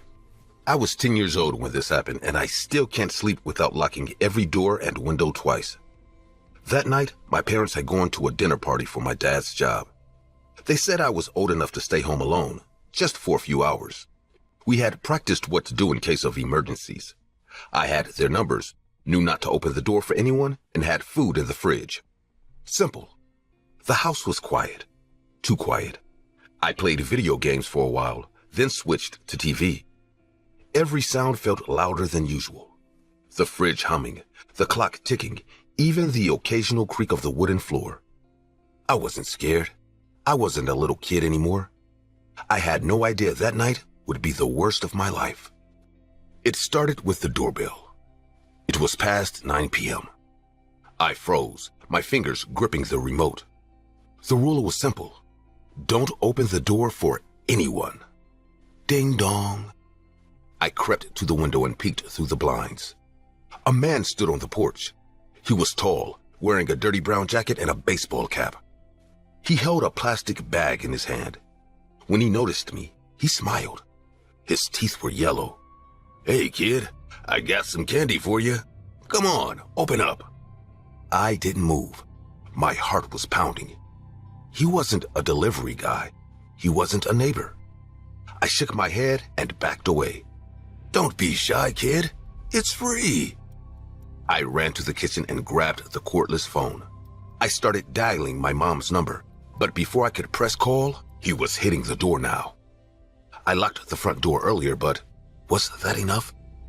I checked the back door. Locked. Windows? Shut. The pounding on the door got louder, more violent. My hands were shaking as I held the phone and pressed call. The dial tone rang in my ear, but no one picked up. "Open up, kid. Just take some candy and I'll leave. All the kids got some."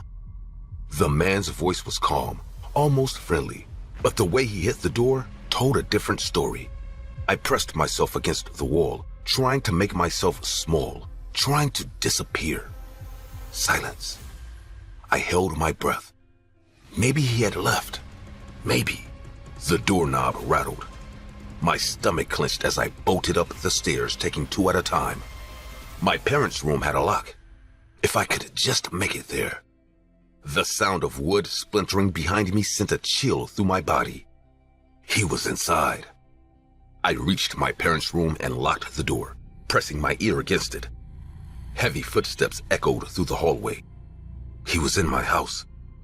My hands trembled as I dialed 911, but there was no signal. I tried again. Nothing. My only option was to hide. The closet. I squeezed inside, shutting the door just as I heard the bedroom door creak open. My breathing was too loud. I pressed my hand against my mouth, my chest rising and falling too quickly. The floor creaked as he moved around the room. I saw his shadow through the crack in the door. He was right there. My whole body tensed. "You know, you should always accept free gifts. It's rude to say no." The closet door shook violently. My heart pounded against my ribs as I gripped the handle with all my strength, but I knew it wouldn't hold for long. The door burst open. A rough hand grabbed my wrist, yanking me out of the closet. I kicked, twisted, and clawed at his arm, but his grip was too strong. My nails scraped against his skin, but he barely reacted. My screams filled the room, but no one was there to hear them. "Stop fighting. You'll like the candy." I thrashed wildly, my foot connecting with his shin. He grunted, loosening his grip just enough for me to wrench free. I ran, nearly tripping over myself as I bolted for the stairs. The front door was shattered. If I could just make it outside. I barely reached the last step before something slammed into my back, knocking me to the floor. His weight pressed down on me as he grabbed my arms. I screamed, kicked, twisted. My teeth found his hand, and I bit down as hard as I could. He howled in pain, releasing me for just a second. That was all I needed. I scrambled to my feet and ran out the door, my legs barely holding me up as I sprinted towards the street. I ran barefoot down the driveway, the cold pavement stinging my feet. My lungs burned as I pushed forward, not daring to look back. Behind me, I heard the van's engine roar to life. Tires screeched. He was coming after me. A hand grabbed the back of my shirt, yanking me backwards. I gasped as my feet left the ground. I kicked and flailed, trying to break free. The van's door was open. He was trying to shove me inside. Desperation surged through me. I twisted my head and sank my teeth into his wrist harder than before. The taste of blood filled my mouth. He shrieked, dropping me. I hit the pavement and rolled, pain exploding through my shoulder, but I didn't stop. I ran straight into the street. Bright headlights blinded me. Tires screeched to a stop inches away. My heart pounded as I turned back. The man was gone. I was lost. I ran through unfamiliar streets, too scared to stop. Every shadow felt like him. Every noise made me jump. I hid behind trash cans, inside bushes, shivering from the cold, my bare feet covered in dirt. Hours passed. My body ached, exhaustion creeping in. But I couldn't stop. He was still out there, looking for me. Then I heard voices. My name. My parents. I stumbled towards them, tears streaming down my face. My mom collapsed around me, hugging me so tightly I could barely breathe. My dad was already on the phone with the police. They searched, but the man was gone. I never saw him again. Nobody ever found him. Not that I know. But I still don't take candy from strangers. I don't even eat candy anymore. My name is Alec Robertson, and when I was 9 years old, I thought the scariest thing about being home alone was running out of cookies before my parents got back.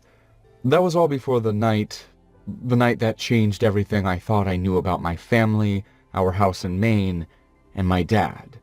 But let me start where it really begins. I grew up believing we moved from California to Maine because my dad had gotten a better job. That's what he always told me. Accounting may not be glamorous, buddy, but it pays the bills, he'd say with a laugh whenever I asked too many questions. At 5 years old, I didn't know what glamorous even meant, so I figured moving across the country for accounting made perfect sense. Our new home in Maine was a 2-story place with a big, fully furnished basement. Honestly, it was the best place for a kid. My older brother, Mike, who was 5 years older, turned the basement into our fort, our hockey rink, our wrestling arena, and sometimes a place where I stored my action figures so he wouldn't steal them. By the time I turned 9, my parents started letting me stay home alone for a few hours when they were out. It made me feel responsible, grown up, almost invincible. All I really did was eat more cookies than legally recommended and watch cartoons until my eyes felt sore. But hey, freedom is freedom. In our neighborhood, safe as it gets, a quiet suburban town in mid-Maine, but then came that night. Mid-November, snow was coming down hard, my parents were on a date, Mike was out with friends, and I, Alec Robertson, age 9, was king of the house. I'd already eaten dinner and I was deep into my cartoon marathon when I heard it. Knock. A single dull knock. From the basement. Now, if you've ever watched a horror movie, and trust me, even at 9, I'd seen more than I should have, you know the first rule is simple. Don't investigate noises, call 911, stay alive. But this was my basement, my childhood kingdom. Nothing scary ever happened there. So I went downstairs. The lights flicked on with a hum. Everything looked normal. The old couch Mike had ripped a hole in, still ripped. Our toys scattered, but in the usual way. The cabinet in the back where Dad kept his boring papers, closed and locked. And the basement door leading to the backyard, also locked. Plus, the wind had been making the house groan all evening. I figured the noise was just another one of those winter sounds. Relieved, I turned to go back upstairs. And that's when things got weird. 10 minutes later, bang! A sharp, violent sound from downstairs. Not a creak, not a thump, something slamming. My heart went into overdrive. I dropped my cookies. I didn't even think. I sprinted upstairs into my parents' room, locked the door, and grabbed the phone. It rang twice. "Alec, everything okay?" My mom answered. No, Mom, there was a noise in the basement, really loud, and I think someone's..." "Alec, calm down," Dad interrupted gently. "What did you hear?" "It wasn't like before. It was loud, like someone's down there." "We're coming home. Stay in the room. Don't move." "But..." "We'll be there soon. Lock the door." Click. They sounded calm, but something in Dad's voice, it was tight, urgent, like he already knew something was wrong. Minutes later, though it felt like hours, I heard sirens outside. My parents and the cops arrived almost at the same time. Mom ran upstairs and wrapped me in the kind of hug that almost cracked ribs. "Oh, sweetheart, you're okay," she whispered, but her voice trembled. Downstairs, I could hear Dad talking to the officers. His voice was low, serious. Then, "What the hell?" Dad muttered loud enough that even upstairs I heard it. Mom squeezed me tighter. When the police finally came back up, their faces said everything. Confusion, concern, and something else. Something like fear. Dad didn't say much as he drove us to a motel that night, but I remember one thing clearly. I asked him, "What did you find in the basement?" He paused for a long moment before answering, "Nothing for you to worry about, buddy. We're safe. That's what matters." But I didn't miss the way he avoided Mom's eyes. The next day, he told us we were moving immediately. 2 weeks later, we were in Florida. Life moved on. And that night in Maine became just a fuzzy memory, a scary story I only told occasionally, until last Thanksgiving. We were all around the dinner table. Me, Mom, Dad, and Mike. The usual family conversations were happening. And then, casually, too casually, I brought it up. "Hey, Dad, remember that night in Maine, the basement thing? You never told me what really happened." Finally, Dad sighed. He leaned back in his chair. "You're old enough to know now." I wasn't ready for what came next. "I didn't move to Maine for accounting. I moved you all there because I used to work for the CIA, and I exposed people who didn't want to be exposed." I blinked at him, thinking he was joking. He wasn't. He explained everything. How one of his operations went south, how he became a whistleblower, how powerful people were involved, how the fallout was massive, how he had evidence, copies of documents which he had kept hidden, and how, to stay safe, we were relocated to Maine under witness protection. "They spent 4 years trying to find us," Dad said quietly, "and that night, they did." I swallowed hard. "So, the basement..." Dad nodded. "They were after the documents, nothing else.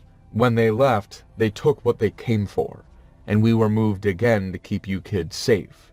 I sat back, trying to reconcile everything. The knock, the bang, the overturned basement, the boots in the snow, the open door, the trail disappearing at the road. For years, I thought it was just some burglar. Turns out, it was something far bigger. Mom spoke gently. "Alec, we didn't tell you because you were young, and after Florida, things settled. We wanted you to have a normal life." Dad added softly, "I believed them. The threat was gone, but if that were true, why did Dad still glance out windows like he was waiting for someone to show up? Why did Mom still double-check every lock every night? And why, every now and then, did Mike quietly ask if we should move again? And even now, sometimes late at night, I swear I still hear that knock."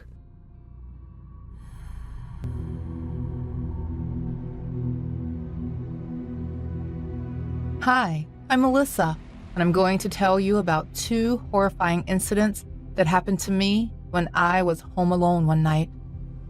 One is from my childhood, and the other happened not 6 months ago. If you spend too much time at home alone, you might learn from my experiences, so keep watching. You know how as kids our parents always tell us not to talk to strangers or take anything from them, right? Well, I am a living testimonial that you should never trust strangers, especially if you are a kid.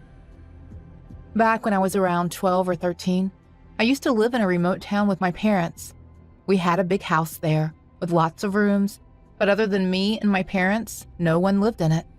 Plus, it was in the middle of nowhere. Even the nearest grocery store was 1.5 miles away. This meant I had no one to play with me.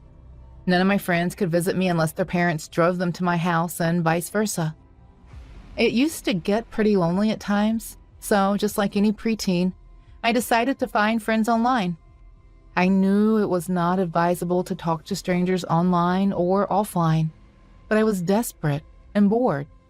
Facebook and other social media platforms were pretty famous and new back then, so I had a bunch of friends online whom I had never met before. Most of them lived outside the country and were of all ages. I wasn't picky. All I wanted was someone to talk to. One day, my parents decided to visit my grandma, who lived in the neighboring town. Around 8 in the evening, my mom called me and said that she and Dad were going to spend the night at Grandma's. Although I loved being home alone, I do not enjoy spending the night alone. The dark forest around my home scares me. But that night, I had no choice. I locked all the doors and windows, ate my dinner, and did the only thing that would distract me, chat online. I was talking to someone named Haley. She lived in London and was my age as well. She and I spoke regularly along with Misha and Alex. However, amongst 72 of my Facebook friends, I had only ever spoken or chatted to 50. That's when I got a message from a friend I had never spoken to. How was your microwaved pizza? At first, I did not read the message, but I was forced to open it when the second message popped up. Having fun talking with Haley? I was so shocked that I opened the message and just stared at it for a while. How this person who claimed to live in Vietnam knew about my whereabouts was a mystery to me. How do you know this? 3 dots appeared on my screen and then disappeared. Then again reappeared and then disappeared once more. Then this person whose name was Jim typed something that blew my mind. You just gotten downstairs to grab a bottle of water. After that, you changed into your night dress. And now after having dinner, you're talking to your Facebook friends. Am I right? This shook me to my core. The only way this person, who is at least a couple of continents apart, could see me was if he was here. Before this day, I had never spoken to Jim. Upon checking his account, all I found were photos of anime and nothing else. How do you know what I'm doing? I was so naive that I bluntly asked him that. The dots appeared and then disappeared again. I just sat there, staring at my screen for at least 20 minutes, waiting for this guy to answer, when another text popped up. You've been waiting for my reply, sitting in front of the screen for 20 minutes straight. It's past your bedtime. Shouldn't you go to sleep now? I jumped out of my chair as if it were on fire and started roaming around the house, checking through the windows if any person was lurking around our property. I saw only darkness and the silhouette of trees. I was so scared that I walked up to my PC in the hopes of just shutting it down. The last message, however, sealed the deal. Stop looking for me. You'll never find me. Go to bed, kid. Your parents will be worried about you. I switched off the PC and went to bed. The next morning, I was so scared that I showed the text to my parents. And as my father worked in tech, he knew a thing or two about computers. He did something and found out that the webcam was hacked by a dude in Vietnam, and he was spying on me with that. That night was the most terrifying night of my life. My parents had always advised me to unplug the webcam, but I never listened. I guess I learned my lesson the hard way. But since that day till now, I used thick electric tape to cover my webcam or front camera whenever I'm not using it. I was thankful that the guy did not misuse it in any way that would harm me. The second story is far more recent. Now, a year ago, me and my boyfriend moved into a new apartment complex.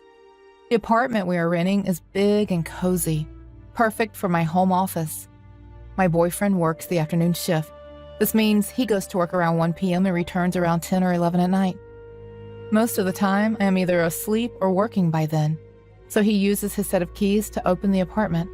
Other than him and me, no one has the keys to our apartment.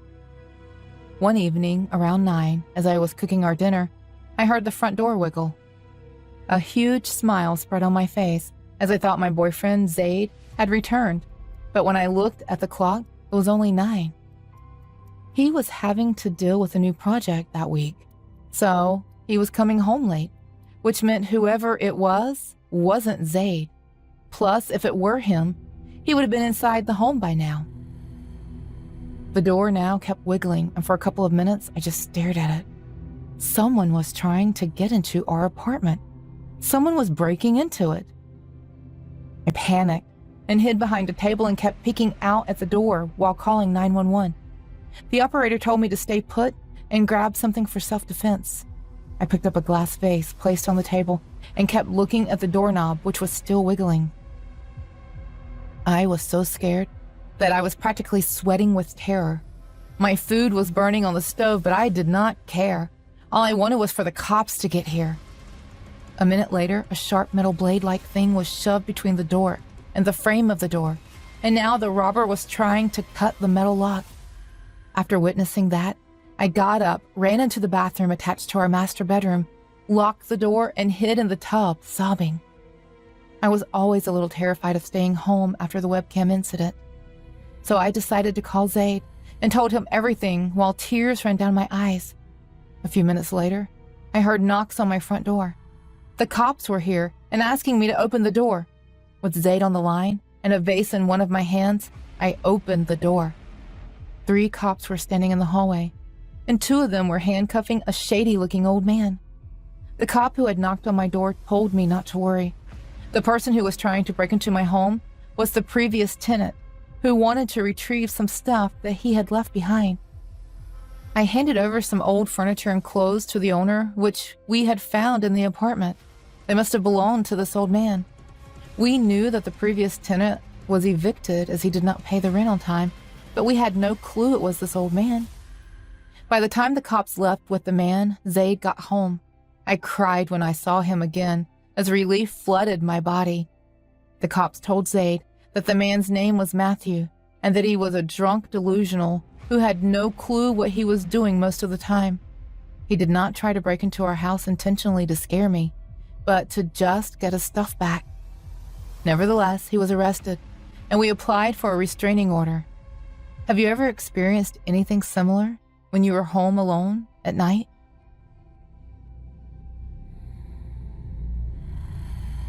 Hey, my name is Leonard.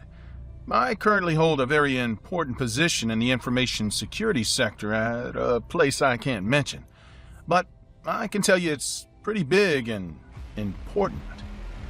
Many have a very long journey to get to where I am, but others like me started studying programming when they were very young. Do you know what it was that got me so interested in learning so fast about computer security? Well, what I lived through that night that I thought I was home alone, but without knowing it, I was trapped in a hell, from which the only way I got out alive was a miracle. It all started on a Tuesday night in my apartment. I had moved in a few days before, and the internet company had taken their time to install the service for me. I'd spent the whole day surfing the internet since I was on vacation for 2 more weeks, and both my girlfriend and friends were busy working full-time. Anyway, I wanted to get some content to start a YouTube channel of mysteries, so I was going to some pretty weird sites. I found all the sites on Reddit since I was never a big fan of the dark web. I'm not one of those people who was looking for trouble with the wrong people. Maybe that was my mistake, thinking that only bad people were on the deep web. As I was browsing through various sites, I came across one that caught my attention. It was a page where everyone spoke in different languages. And by different languages, I don't mean that they were speaking in English and Spanish. I could recognize that they spoke English, Spanish, Portuguese, Italian, French, Russian, and many more languages that honestly I didn't know. The weirdest thing was that even though it was 2 a.m., they were all talking in a pop-up chat that opened up on the screen. I started taking pictures and then translating what they were saying. I understood the messages in English, of course, and some in Spanish, but none of them said anything relevant. They were planning to find someone, but without seeing the rest of the messages, I couldn't understand the context. After translating the messages, I understood what was going on. The person that they wanted to find was me. They were talking about an invader, and they were sharing with each other an IP number. After checking, I realized that IP number was mine. I panicked and left the page. I restarted the computer and the modem. Luckily, I had a modem with a variable IP. This meant that every time I restarted the modem, I had a new IP, which was perfect in case they tried to do something to me with my old IP number. As I rebooted the computer, I was a little scared, but at the same time, I was quite happy. With all the pictures I'd taken, I was sure I could make a great first video of this. Who knows? Maybe I could even start a horror story, and I could be the main character. On reflex, I logged into my social networks as soon as the computer turned back on, and that's when I realized something. I had more than 30 chat requests on WhatsApp web, all from unknown numbers from different parts of the world that were talking to me in code that I didn't really understand. At that moment, I panicked. This was no longer something as innocent as finding a person's IP. I mean, that was weird, but I knew a lot of people who could easily do that. Now, how do you explain to me that all these people suddenly had my cell phone number? This was getting personal. I started nervously blocking as many numbers as I could, but as fast as I blocked one, another one would talk to me. After a few minutes of blocking numbers, I realized that I was getting numbers that I'd already blocked. None of this made any kind of sense to me, and you know what? It got much worse. As time went on, I just started to ignore the messages. I thought about getting a new number, but when I logged in out of curiosity and saw the new messages, I realized that wasn't going to work either. I looked at the files that they were sending to me in terror. I knew I didn't have to open any of the files, but the preview was enough to know what I was going to find. They were pictures. Pictures of my house. I ran to the window and saw only people walking by. Were they the ones who had taken the pictures of me? Maybe they were. Maybe they weren't. They could be anyone. I panicked and told all my friends to come and spend the night with me when they got off of work. My girlfriend wanted to come too, but I didn't want to expose her to whatever was going on here. After a few more hours, I began to calm down, knowing that my friends were already leaving work, and little by little, some of them would be coming to my house. I sat patiently listening for any noise, checking the messages these strange people were sending me. The pictures had stopped coming about 30 minutes ago.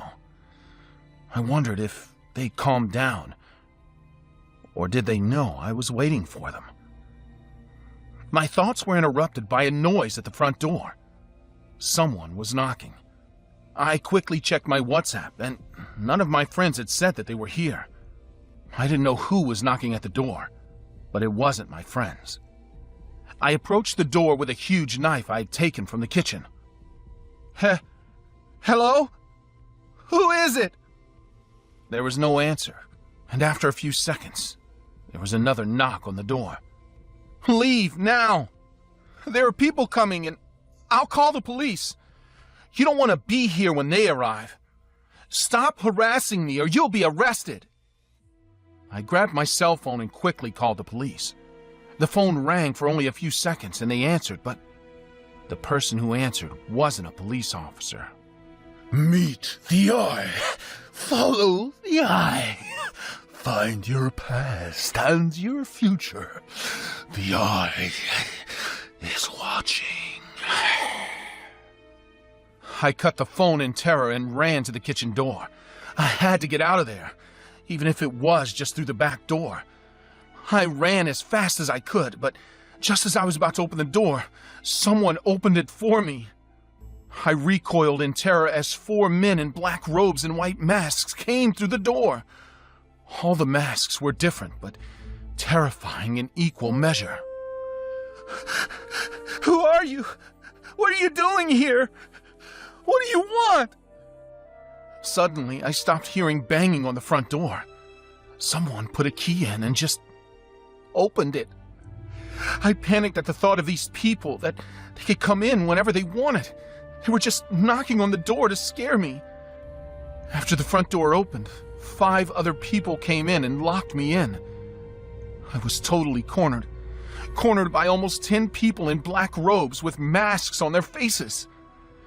They were all over 6 foot tall, probably had platforms or something like that to make them taller. If so, I could surely escape by grabbing one of them. But did I really want to take the risk? All the walls started to close in around me. These people kept closing in on me, taking small steps that cornered me. I could only stand against the wall, pointing out my knife, uselessly. At some point, I was going to have to defend myself.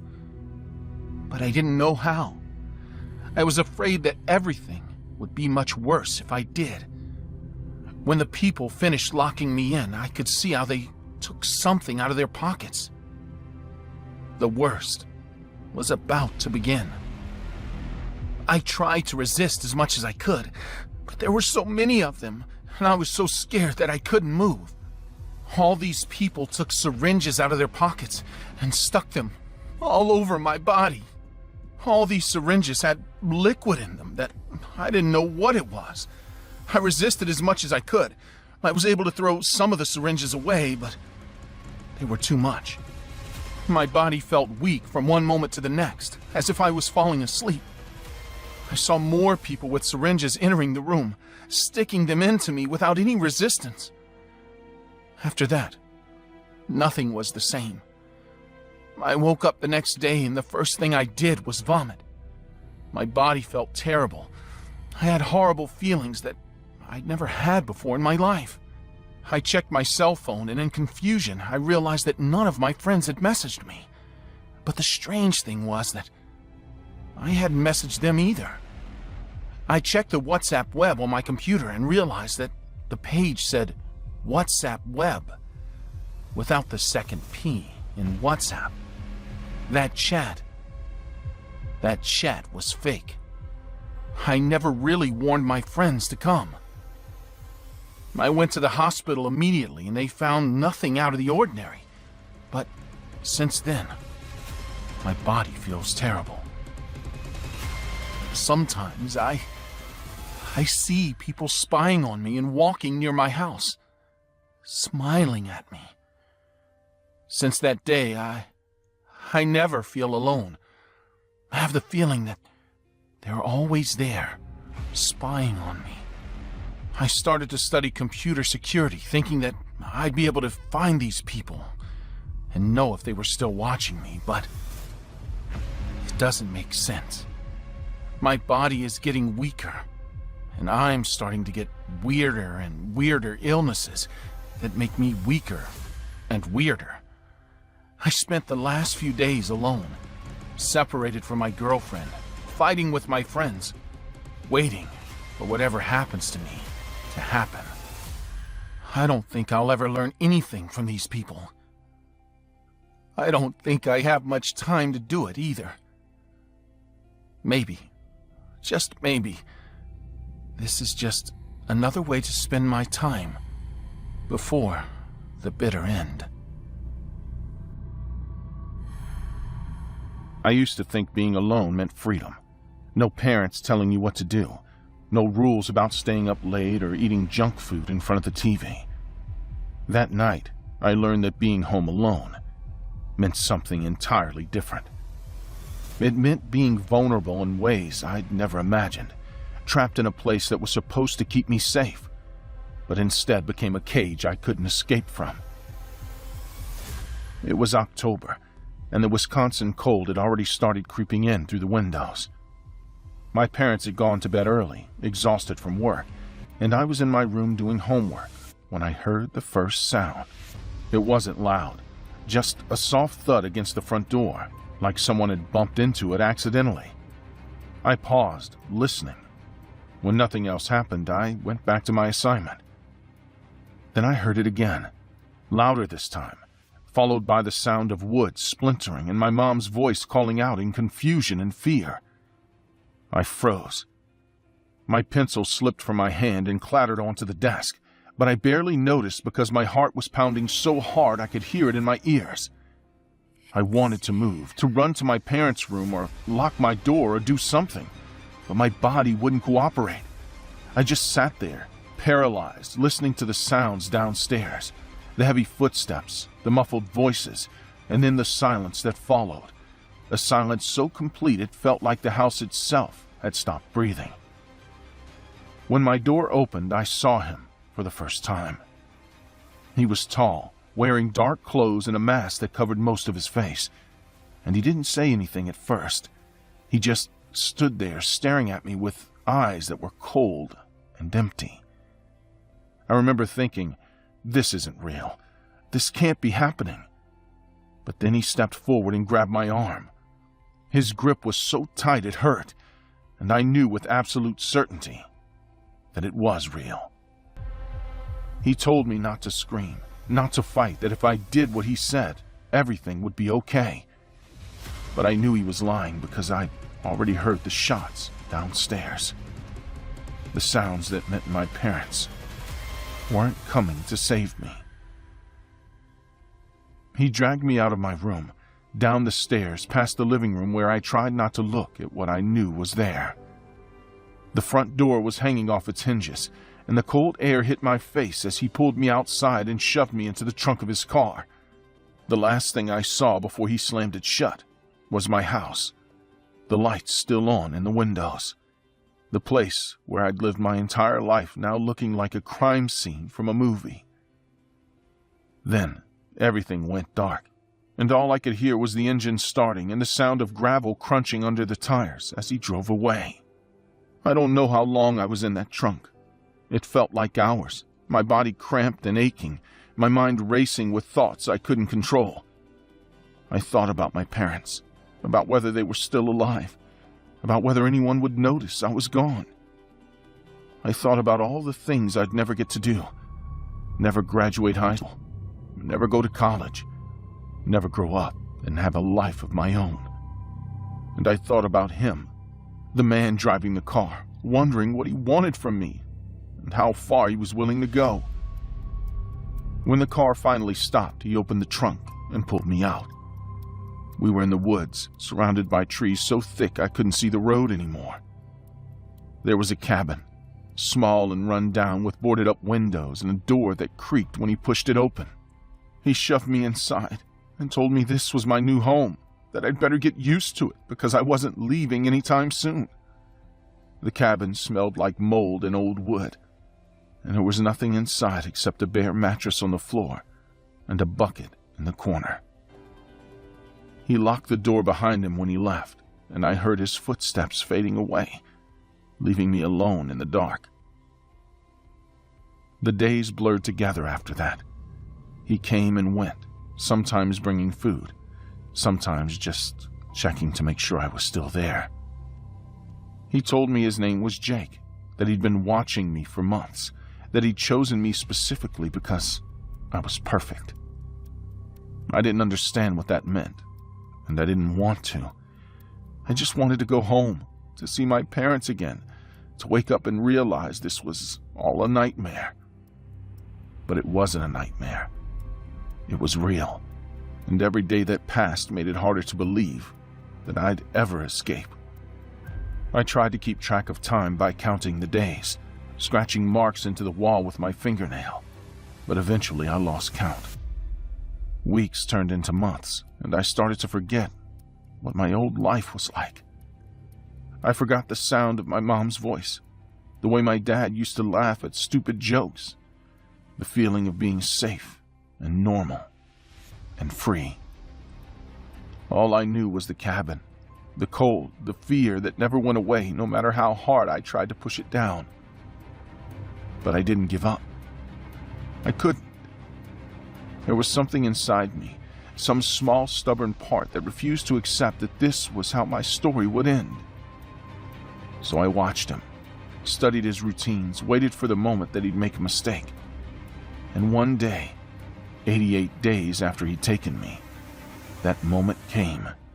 He'd gotten careless, left the door unlocked while he was distracted, and I didn't hesitate. I ran. I ran through the woods, barefoot and freezing, branches tearing at my clothes and my skin. But I didn't stop.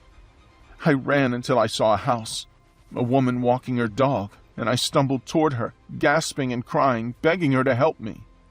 She called the police, and when they arrived, they found the cabin, found him, found everything. I was safe. I was free. But even now, months later, I still feel like I'm back in that trunk, back in that cabin, back in the dark, waiting for him to come through the door. Because some things you don't escape from. Not really. They stay with you forever. A shadow that never quite goes away. I was 17, and that night was supposed to be quiet and simple. My mom left for her night shift at the hospital just after 9, wearing the same tired expression she always had before work. She reminded me to lock the door, text her if I needed anything, and try to sleep at a decent hour.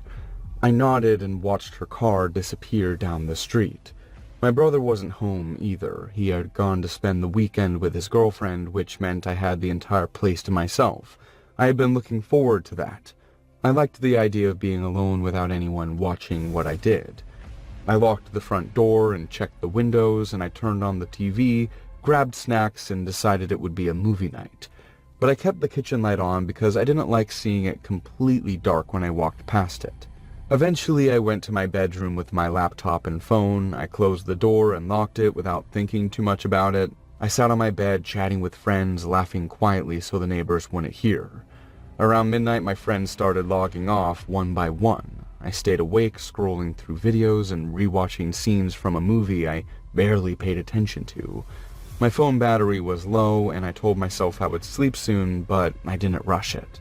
Before anything happened, there was a moment where my focus drifted away from the screen. I didn't hear a sound, but my body went still anyway. I stared at my bedroom door without knowing why, watching the thin line of light from the kitchen under it. That light changed. Slowly, something blocked it. A shadow passed from one side of the door to the other, steady and deliberate. I sat up straight, my heart speeding up instantly. My phone slipped from my hand and landed on the bed. The shadow stopped. Whoever it was stood directly outside my door. I stayed frozen, barely breathing, listening for footsteps or movement, but there was nothing. Then my mom's voice came from the hallway right behind the door. She told me to open up and say hello. Her voice sounded calm, relaxed, like she had just come home from the grocery store instead of work. My body reacted before my mind did. My hands started shaking so badly I had to press them into the mattress to steady them. My mom was not supposed to be home, and she never came back once her shift started. She always texted first. Always. "Open the door, darling. Are you okay? You're not answering me." The tone didn't change. She just repeated the same request, like she was waiting patiently for me to obey. I grabbed my phone and unlocked it, my thumb hovering over the emergency call screen. My chest felt tight, and I had to force myself to breathe slowly. I stayed silent, hoping she would move away, hoping I would hear footsteps heading down the hallway. Instead, she knocked. Once, then again. Each knock was spaced out and controlled, not angry and not worried. That scared me more than yelling would have. My mom never knocked like that. Before the next thing happened, there was silence. Total silence.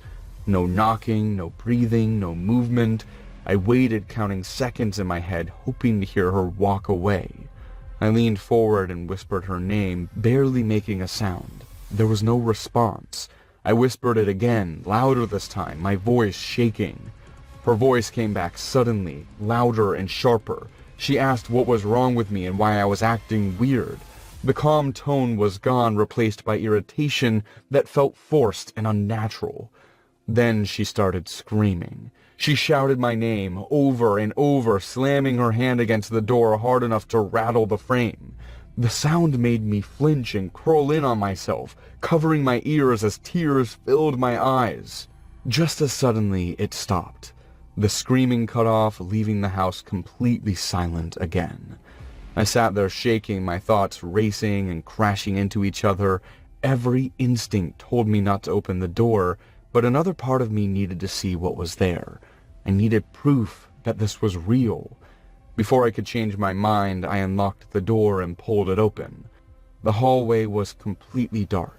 The kitchen light was gone, and the darkness felt heavy and wrong, filling the space in a way that didn't make sense. My eyes couldn't adjust, and it felt like the darkness was pressing toward me. Before I could step back, the darkness moved faster. It flooded the hallway and poured into my room, swallowing the light behind me. My room disappeared, and I was surrounded by nothing. I tried to move, but my legs barely responded. My breathing became loud and uneven, and panic took over completely. I forced myself forward, one step at a time, my hands shaking in front of me. Something screamed directly into my face. The sound was violent and overwhelming, and pain exploded across my skin. I felt claws tear into my arms, my neck, my face. I screamed and swung wildly, hitting nothing. I ran blindly, crashing into furniture and walls, tripping and falling until I slammed into my bedroom door. I forced it shut and locked it, flipping the light on with shaking hands. The room was normal again, but I wasn't. Blood ran down my arms and deep scratches burned across my skin. My shirt was torn and my hands shook so badly I could barely hold my phone. Before calling anyone, I listened. The hallway light was back on. Everything looked normal through the crack under the door, like nothing had happened at all. I called my mom, crying so hard I could barely speak. She answered from work, confused and scared, telling me she had never left the hospital and never spoken to me. She came home as fast as she could, and when she arrived, she found me sitting on my bed shaking and bleeding. She hugged me tightly and didn't let go. We checked the house together. Every door was locked, every window was closed. There was no sign of anyone else being there. The scratches healed, but the fear didn't. My mom stopped taking night shifts after that. She believed something happened, even if she didn't understand it. I don't stay alone anymore. Lights stay on all night, and my bedroom door stays open. A few months ago, I moved into a new house with great enthusiasm. The house was perfect, but I didn't know what was hidden behind it. The events took place the week after I moved.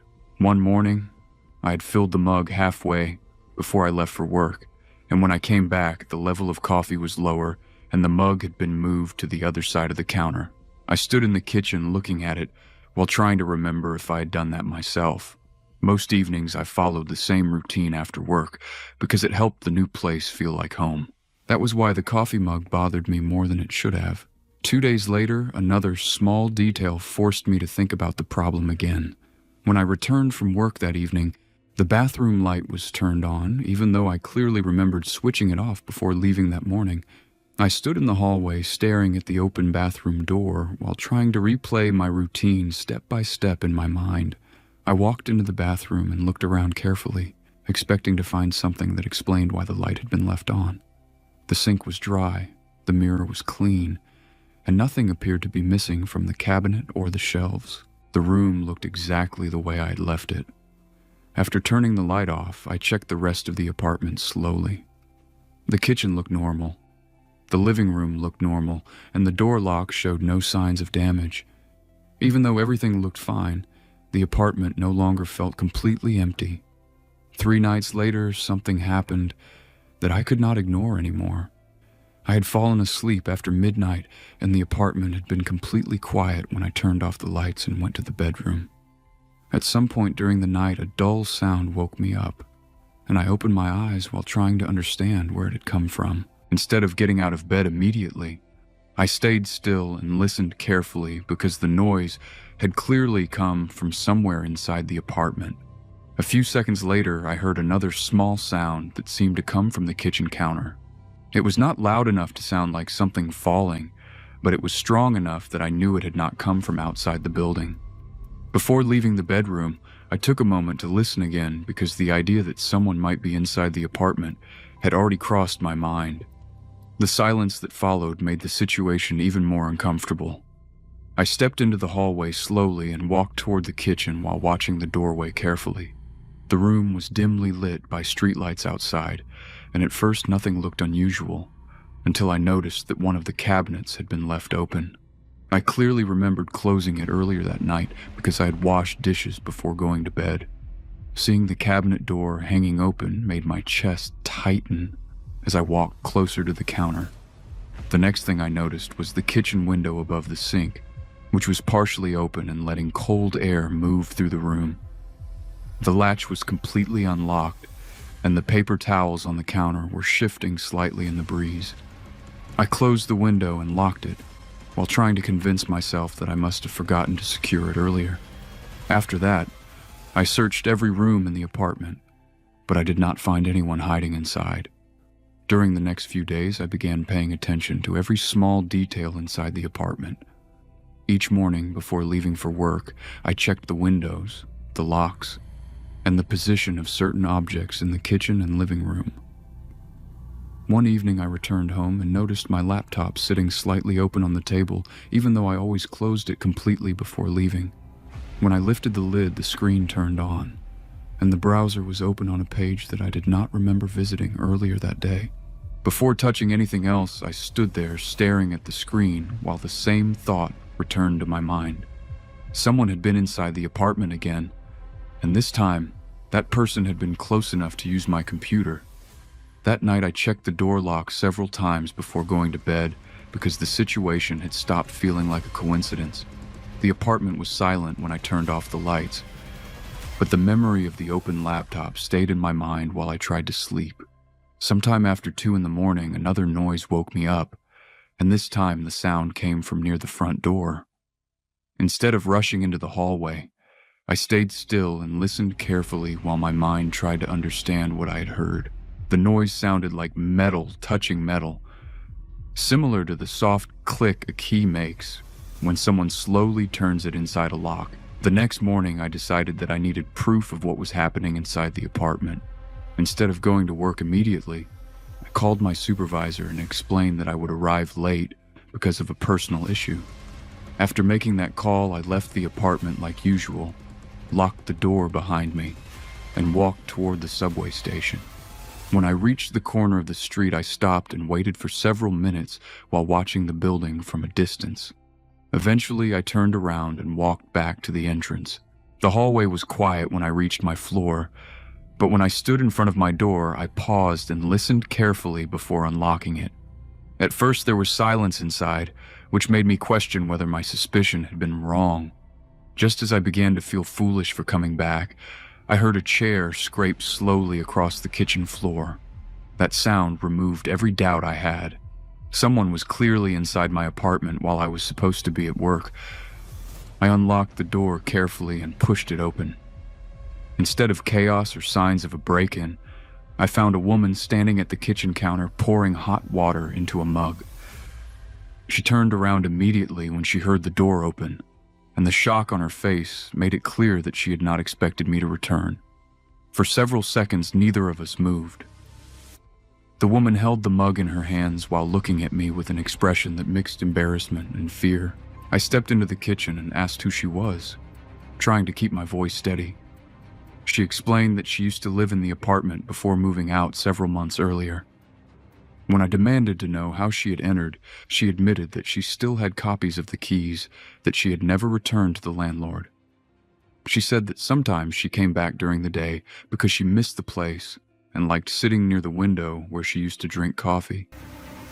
Hearing that explanation made my anger rise quickly because the strange events of the past week suddenly made sense. The moved objects, the open laptop, and the unlocked window had all been caused by someone casually entering my apartment while I was gone. I told her very clearly that she had been entering my home without permission, and that the situation was unacceptable. The woman looked ashamed when she heard that, and she quickly grabbed her bag from the chair near the window. Before leaving, she apologized and insisted that she never meant to scare me. Even though she seemed sincere, The fact remained that she had been inside my apartment many times without my knowledge. She walked out into the hallway, and I locked the door immediately after she left. Later that same afternoon, I bought a completely new lock for the apartment door. I did not wait for the landlord to solve the problem because the situation had already shown that the existing lock could not be trusted. The woman never returned after that day, and I never saw her again in the neighborhood. The experience left me with a very clear lesson that I now tell anyone who moves into a new place. If you ever rent an apartment that someone else lived in before you, the first thing you should do is change the locks immediately. I was looking for a job, preferably for a private caregiver. When I saw the ad online, it seemed perfect. Elderly woman in need of assistance with daily activities. Live-in preferred. The address was close to the city, and the number belonged to a woman named Mrs. Clay. I called her that same afternoon. Her voice was shaky but polite. She said her daughter had moved abroad and she needed help. She asked if I could come by the next morning. I didn't think twice. Her voice made me trust her, the way old ladies sound when they've been alone for too long. The next day I took the first bus and arrived around 9 a.m. The neighborhood looked quiet. Too quiet. No traffic, no kids, not even dogs barking. The house was at the end of a dead-end street, old and half-painted. When she opened the door, she looked just like I expected. Fragile, pale, thin. She smiled with missing teeth and waved me in. The living room smelled like medicine and wet carpet. She said her knees hurt too much to move around, so she needed help cooking and cleaning. She offered me tea. I said yes. I shouldn't have. She went to the kitchen and I sat at the table waiting. My bag was next to my chair, still zipped. I remember that clearly. I heard cups clinking, water boiling, then footsteps that weren't hers. Heavier, steady. When I turned around, a man stepped out from behind the hallway. His face was dirty, his eyes cold and wide. Before I could even speak, he swung something, maybe a pipe, against the side of my head.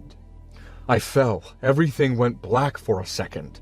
I remember the taste of blood in my mouth and the woman's voice screaming something, but it was distant. Then he grabbed my arms and dragged me across the floor. My vision kept fading in and out. I couldn't fight back, not even scream. When I woke up, I was in the back seat of a car. My wrists were tied. The woman was gone. The man was driving fast. Trees blurred through the window, no buildings, no traffic, just endless road. I asked him where he was taking me. He didn't answer. I kicked the door, but it didn't move. He looked at me through the mirror once. I'll never forget that look. He didn't blink. After what felt like hours, the car stopped. He pulled me out, still tied, and carried me into another house. This one smelled like rot. He threw me down a short flight of stairs. My shoulder hit the floor hard. I couldn't see much, only a single light bulb hanging from the ceiling, flickering every few seconds. The walls were concrete, stained and wet. There was a mattress on the floor, dirty and torn. He would come down every few hours, sometimes to throw food, sometimes to stare at me. Once he asked if I had family. I said yes. He smiled and said, "Good." Then he left. At night I heard other voices. One of them was younger, maybe another man. They whispered upstairs, arguing, laughing. Sometimes I heard a door slam. Once I heard someone crying. I never saw who it was. One night he came down carrying a flashlight and a bucket of water. He made me wash myself while he stood watching. I tried to look away, but he grabbed my hair and forced my face into the water. He said I should be grateful. When I coughed and gasped, he smiled. Then he left again. Days passed. My wrists were swollen from the rope. I started to realize there was no escape, until one morning I noticed the basement door wasn't locked. It was early. I could hear them arguing upstairs. I moved quietly, untied my ankles using a sharp piece of metal from the bed frame. My hands hurt so much I almost fainted, but I kept going. I pushed the door slowly. It opened with a creak. I froze, waiting for footsteps. None came. I climbed the stairs step by step. The kitchen was empty. The window above the sink was open. I could smell fresh air for the first time in days. My heart was pounding so hard it felt like my chest would explode. I went to the back door. It wasn't locked either. I pushed it open and ran. Outside there was nothing. No houses, no people, just open fields and dirt roads. The air was hot, dry. I kept running until I couldn't breathe. I saw a line of trees and thought maybe there was a road behind them. When I reached them, I looked back. The house was far, small in the distance. I thought I'd made it. Then I heard the sound of a car engine. The car came fast, kicking up dust. I tried to hide behind the trees, but he saw me. He got out of the car and started walking toward me with a crowbar in his hand. I ran again, but he caught up. He hit my back first, then my legs. I fell face first into the dirt. I screamed, but no one could hear. He didn't say a word while hitting me. When I stopped moving, he crouched down next to me and said I ruined everything. I didn't understand what he meant. He dragged me back to the car by my hair and threw me inside. My vision kept fading again. Back in the basement, he tied me to a pole. No food that day, no water. The next morning, he came in with another man, older, with gloves on. They whispered things I couldn't hear. The older man stared at me for a long time and said I should have stayed quiet. They left me there again. That night I heard them laughing upstairs. I heard bottles breaking, music playing faintly. I stayed awake until morning, shaking. When he came down again, I expected another beating. Instead, he sat on the floor next to me. He didn't look angry anymore. He looked tired. He said someone had paid for me. I didn't understand at first. Paid for what? He said it was for my release. That I shouldn't have seen the house because now they couldn't just let me go. He put a gun to my head. I froze. I didn't cry or beg. I just waited for it to end. But he didn't pull the trigger. He lowered it slowly. He said he wasn't a killer, that another man would have done it without thinking. Then he leaned closer and whispered, "If someone comes knocking at my door, I'm gonna regret letting you live. If that happens, someone will knock your door. And you know what? They are not going to doubt, understand?" He drove me out that night. My hands were still tied and my eyes blindfolded. We didn't talk. I didn't even know what direction we were going. After maybe an hour, he stopped the car on the side of a long, empty road. He got out, opened my door, untied my hands, and pushed me out. Then he drove away. I lay there for a while staring at the stars. I could barely move. My body hurt everywhere, but I got up and started walking. I don't know how long it took, but eventually I saw lights. A gas station, maybe 2 kilometers away. The police found me sitting on the ground near the station. I couldn't even explain what happened at first. They said I was in shock. They took me to the hospital, asked questions I couldn't answer. Where the house was, how many men there were, what they looked like. I didn't know. Everything was a blur. Today I remember a little more, but even so, I won't tell the police anything about what I experienced. It's not worth it. I don't want to risk my family's life. This story is based on John Edward Robinson, known as the internet's first serial killer, who was an American murderer active between the 1980s and 2000.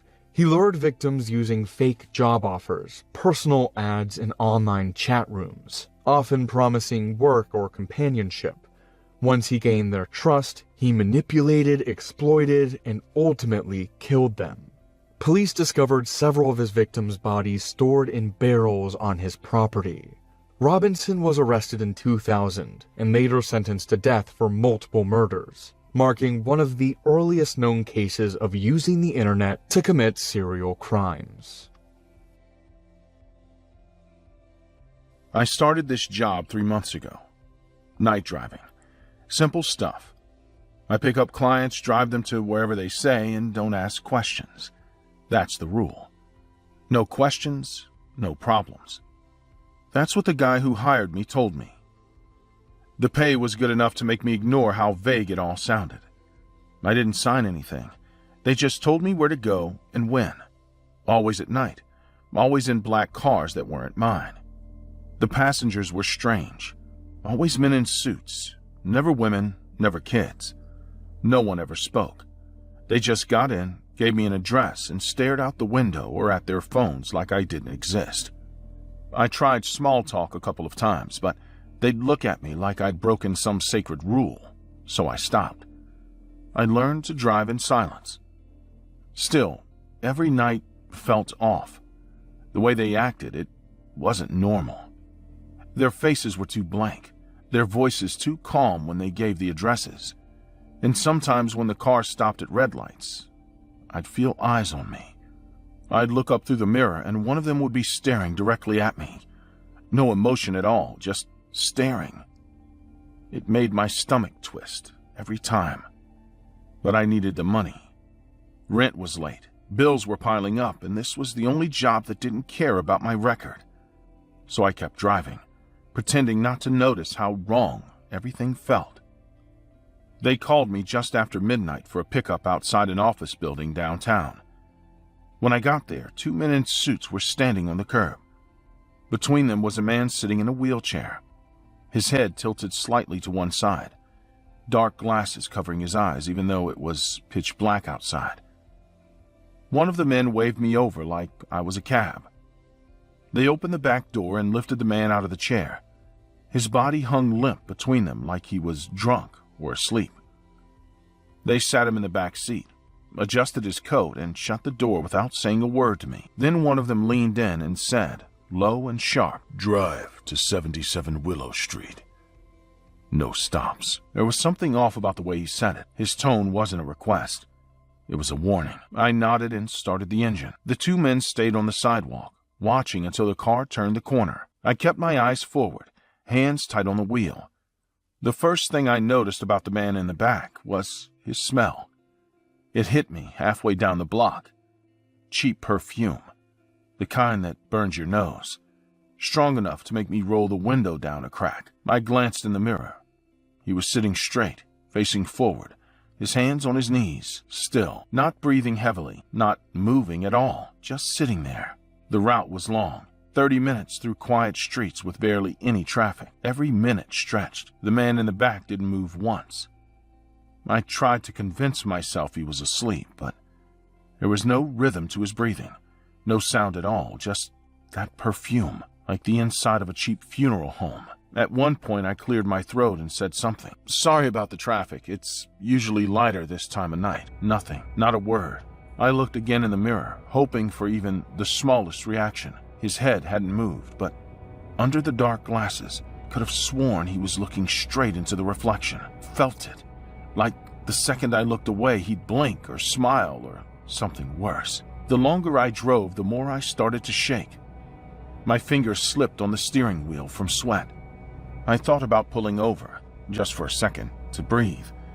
But the words, "no stops," echoed in my head. The company didn't play around. I heard stories about drivers who broke the rules. None of them worked there anymore. Then came the sound, a low, broken mumble from the back seat. I froze. It wasn't a word, more like a moan, soft and wet, like someone trying to speak underwater.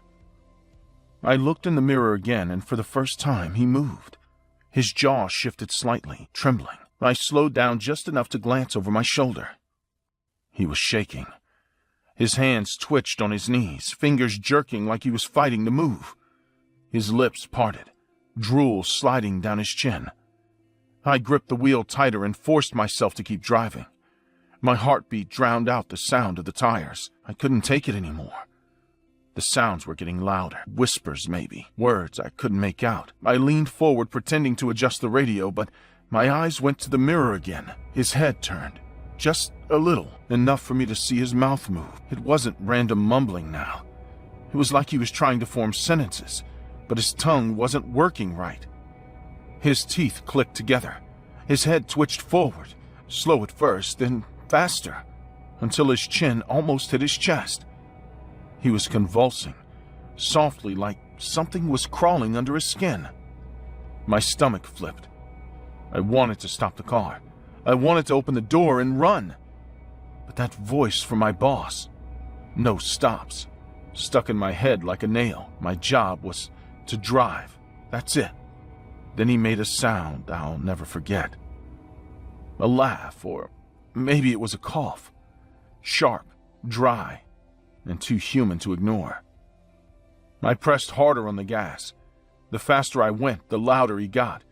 His breath came in short bursts. Then, suddenly, silence again. I didn't want to look, but I did.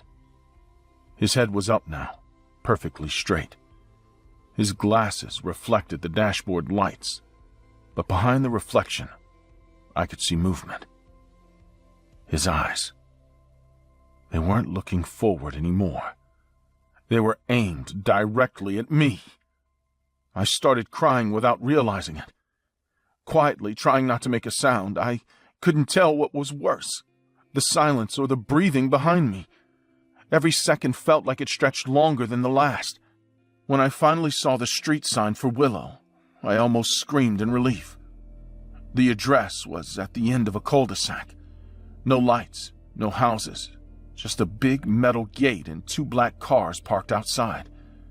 The same kind of men were waiting there. Dark suits, blank faces. I stopped the car, put it in park, and tried to steady my breathing. They walked over slowly. One of them tapped the window. I rolled it down, shaking so hard I could barely move. I told them something was wrong with the man in the back. I didn't want to turn around to show them, but I had to. I looked and saw the man jerking slightly, mumbling again. His glasses had slipped down, showing pale eyes rolled halfway back. One of the men opened the back door, glanced at him, and his face twisted in anger. The other guy stepped forward, grabbed the man by the throat, and started squeezing. There was no hesitation, no shouting, just the sound of cracking bones. I couldn't move, couldn't breathe. The driver's seat felt like a coffin. The man in the suit dropped the body to the ground like trash. Then he pulled out his phone and started yelling at someone. He was alive. You told me he was processed. He slammed the phone shut, breathing hard. He turned to me, eyes full of rage. Before I could react, he reached in, grabbed the back of my head, and slammed it against the steering wheel. My ears rang, everything spinning. He leaned in close, whispering through his teeth. You didn't see anything. You didn't hear anything. Drive when we call. That's all you do. I nodded, barely able to see through the blood in my eyes. I don't remember driving home. The next thing I knew, I was in bed, still wearing my work clothes. My phone buzzed at noon. A message from the company. Pick up at 1 a.m. Don't be late. No explanation, no apology, just that. That night I showed up like always. Same car, same smell of cheap air freshener. My head still hurt, and the dried blood on my hairline itched under my hat. The streets were empty, again. Every shadow looked like those men waiting for me. The passengers didn't talk, didn't look at me, didn't act like anything had happened. But I couldn't stop seeing that man's neck snapping in front of me. Every time I blinked, I saw it again. The way his body twitched once before going limp, and the way the other man didn't even flinch. Now, every time I drive, I feel like someone's in the back seat, even when it's empty. Sometimes I check the mirror and swear I see him sitting there, head tilted, glasses on. That same damn perfume filling the car. It's been 2 months since that day. I still drive for them. I can't quit. Every night they text me new addresses, new passengers, new names. No explanations. I just drive.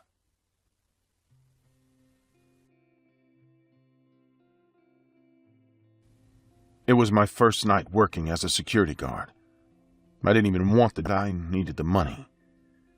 The place was some kind of indoor amusement center, full of arcade machines, little restaurants, and a big stage with animatronic animals.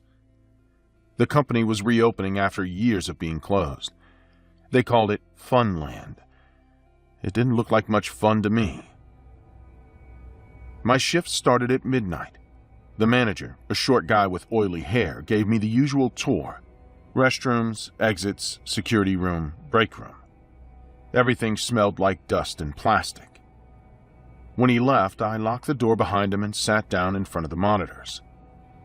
There were 8 cameras. Most showed empty halls and rooms filled with arcade machines.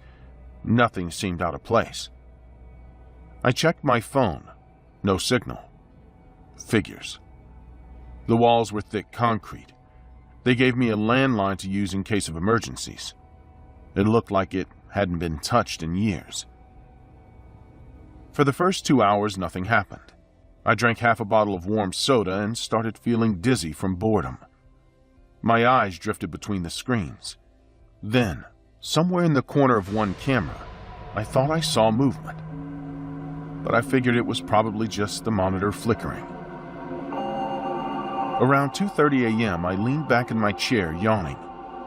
Then, I noticed it again. Movement in camera 4, the one facing the stage. I leaned closer. One of the animatronics, the bear, wasn't in the same position it had been in earlier. It had its head slightly turned now, pointing toward the hallway. At first, I told myself maybe the cleaning crew moved it before closing. I tried switching to other cameras. Everything else looked normal. The food court, the hallways, the back exit, all empty. I went back to camera 4. The bear was gone. I froze. I didn't hear footsteps, no noise, just the low hum of the monitors and my own breathing. I flipped through the cameras fast, trying to find it. Then I saw it. Someone or something wearing a bear costume, standing near the arcade machines. For a moment, I thought maybe it was a prank, but the place was closed. Nobody was supposed to be here. I grabbed the landline and called the manager. No dial tone. The line had been cut. I pulled out my phone again. Still no signal. The anxiety hit me in waves. Whoever was inside had disabled everything.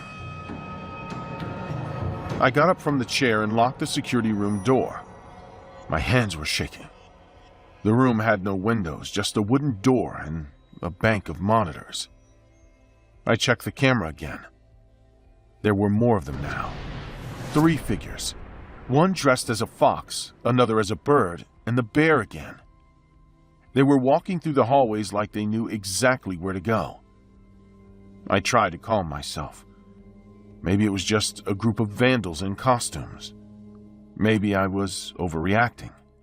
But when I zoomed in, I saw the fabric of the suits, dirty, torn, and soaked around the mouths.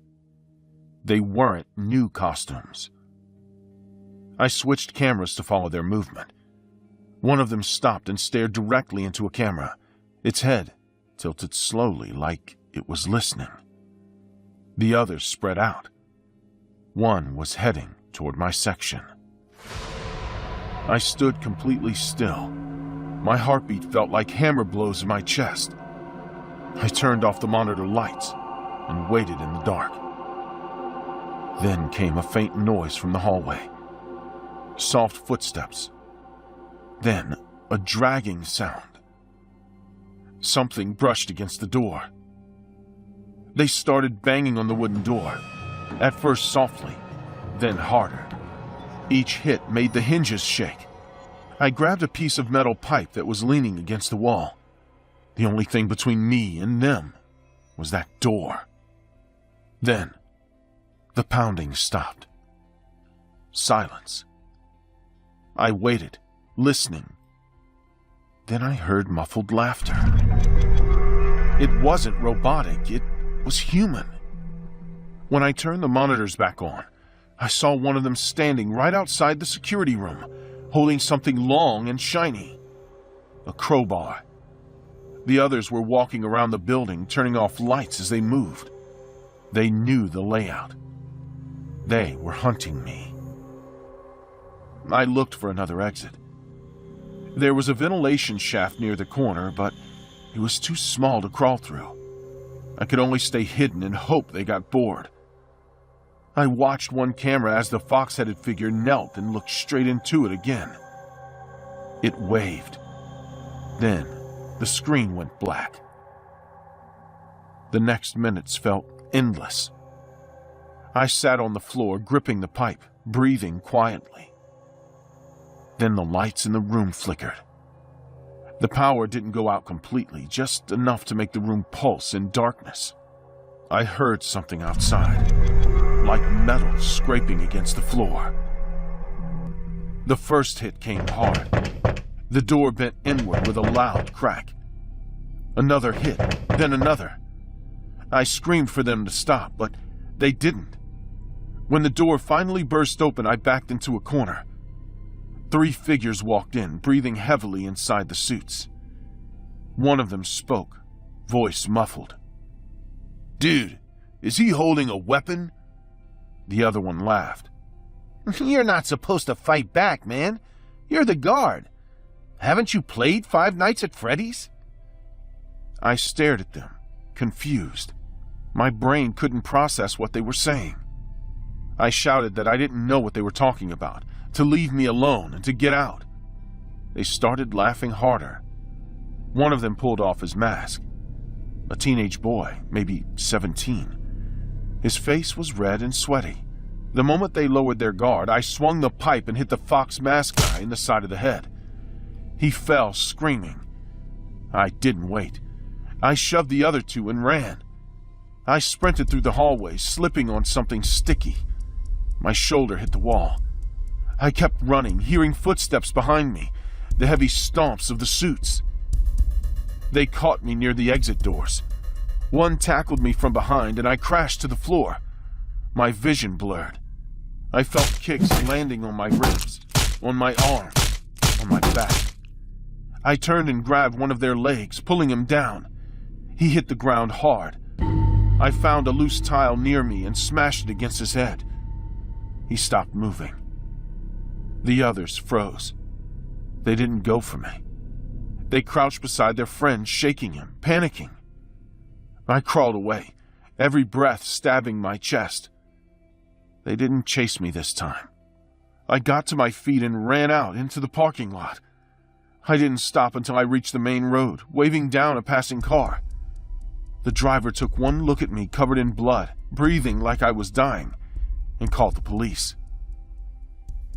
At the hospital, they said I had 2 cracked ribs and a concussion. My wife and kids came to see me. My daughter, about 10, said she knew what those kids were pretending to be. They're from that game, Dad. Five Nights at Freddy's. The guard always gets attacked by the animatronics. I didn't know what to say. My body was shaking, not from the pain, but from realizing those kids were playing out a fantasy. They wanted to make it real. Some detectives knocked at my door some days later. They told me they found the blood, but no bodies. All the footage was destroyed and the place was a mess. I never went back to that place. And I never will.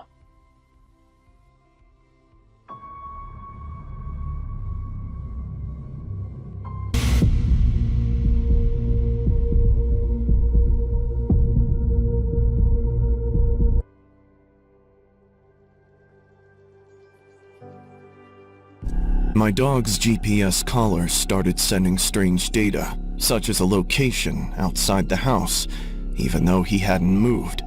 In fact, the map showed impossible nighttime routes. One night, I followed the route and found something that shouldn't have been there. I live alone with my dog Rook in a small house near a wooded area that stays quiet at night. Every small sound stands out more than it should, and even though I got used to that silence over time, I never fully trusted it.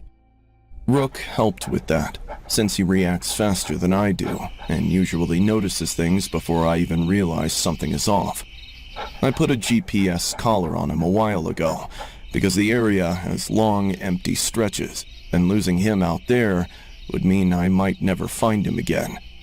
The collar tracks his location, heart rate, and sleep patterns, and until that night, it always worked exactly as expected. That day, nothing happened that gave me a reason to stay alert, since I followed the same routine as always before going to bed. I locked everything, checked on Rook, and went to sleep without thinking about anything unusual. The alert that woke me up later didn't feel important at first, but when I looked at the screen, I realized something was wrong in a way that didn't make sense. The notification showed that Rook's heart rate was extremely high, while the system marked him as asleep. And that contradiction was enough to make me sit up and check the hallway where he sleeps. He was there, lying still, breathing slow and calm, with no sign of stress or movement. When I looked back at the phone, the location marker showed him somewhere in the woods several hundred meters away, even though I could see him right in front of me. I checked again to make sure I wasn't misreading anything, but the position didn't change. I walked over to him and grabbed the collar, expecting to find something wrong, but it felt normal and showed no sign of damage. He looked at me for a moment, and then went back to sleep, while the app kept showing impossible data.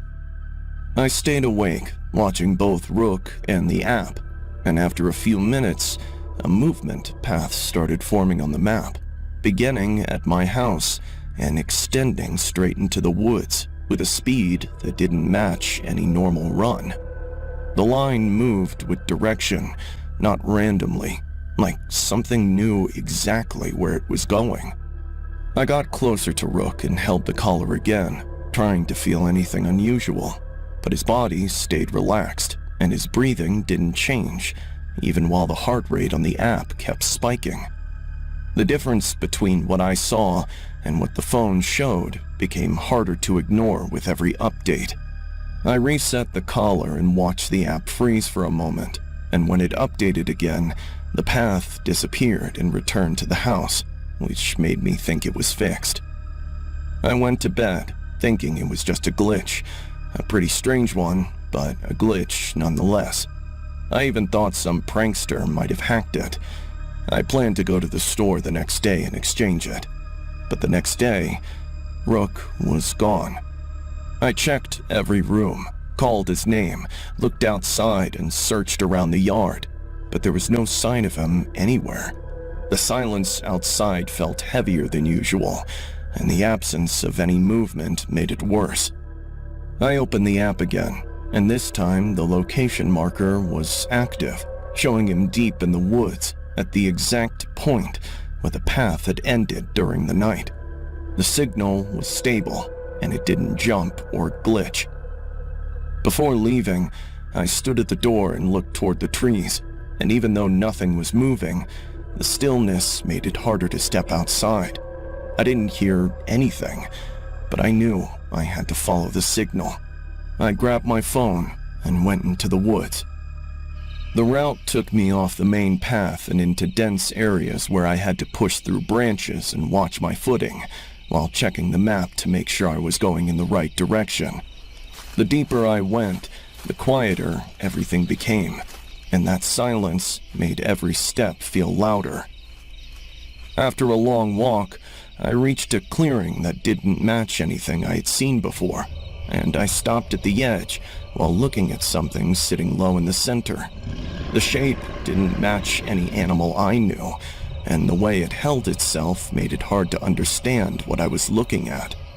I stayed still and focused on it, and after a few seconds, it raised its head in a slow, uneven motion that made its body shift in parts. That is when I saw the collar around its neck, and the blinking light confirmed it was the same one I had placed on Rook. I didn't move closer, since the body didn't match a dog in any way, and the legs bent at angles that didn't look stable. Its mouth stayed slightly open, showing teeth that didn't line up correctly, and its posture didn't look natural. I don't know what it was, but that creature had probably taken my Rook.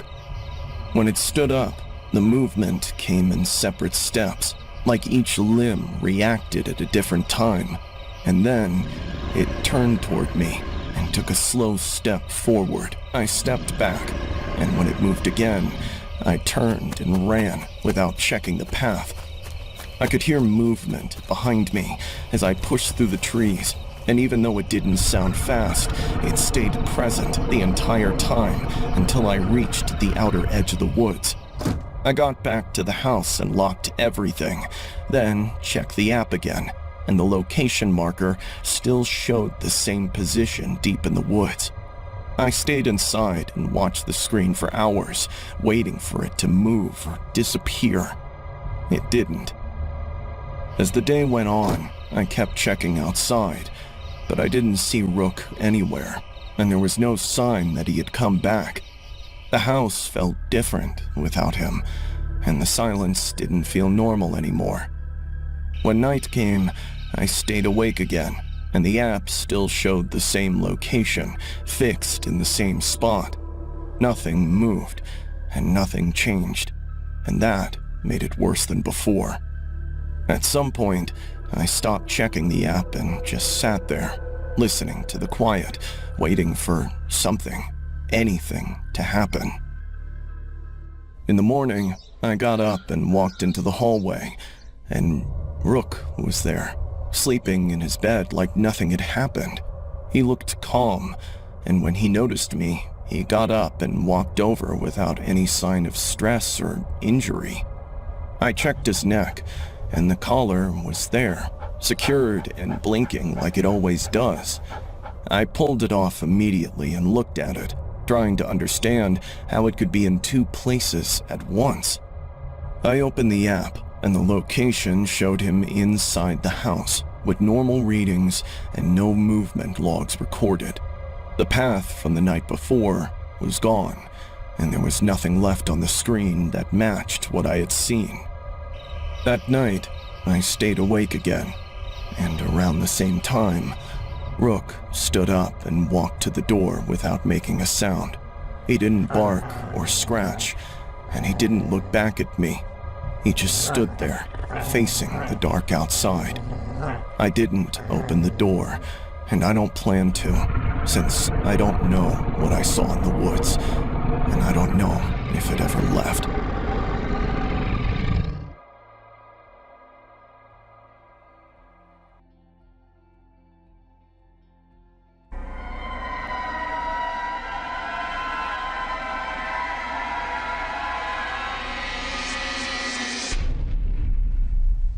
I downloaded the app because it was everywhere, and I wanted something easy that didn't require effort or ideas. I just needed something that worked fast and got reactions. Record, tap, upload, repeat, nothing more. My dog Baxter wasn't trained or special, which actually made everything easier for me. He sat still, barked when he wanted, and didn't react to the phone at all. That made the clips look more believable. The first videos followed the same pattern every time, and people didn't question it. I would record him barking once, and the app would generate something simple and harmless. I didn't even think about it while posting. The account started growing again, and I kept going without stopping. There was no reason to question anything because everything worked the way I expected. The first time something felt wrong, it didn't feel like a big moment. It just didn't match the tone of the other results.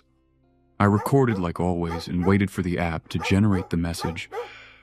Before trying again, I stared at the screen longer than usual because the text took a few extra seconds to appear.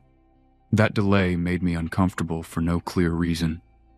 I kept holding the phone without moving. When the text showed up, I read it twice because I didn't process it the first time. It wasn't something harmless or generic like before. It was aggressive and direct. The app showed that Baxter was telling me to stop watching him and that he was getting tired of me being near him all the time.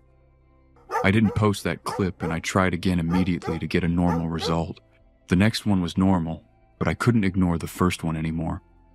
I told myself it was random and closed the app, but it stayed in my head longer than it should have.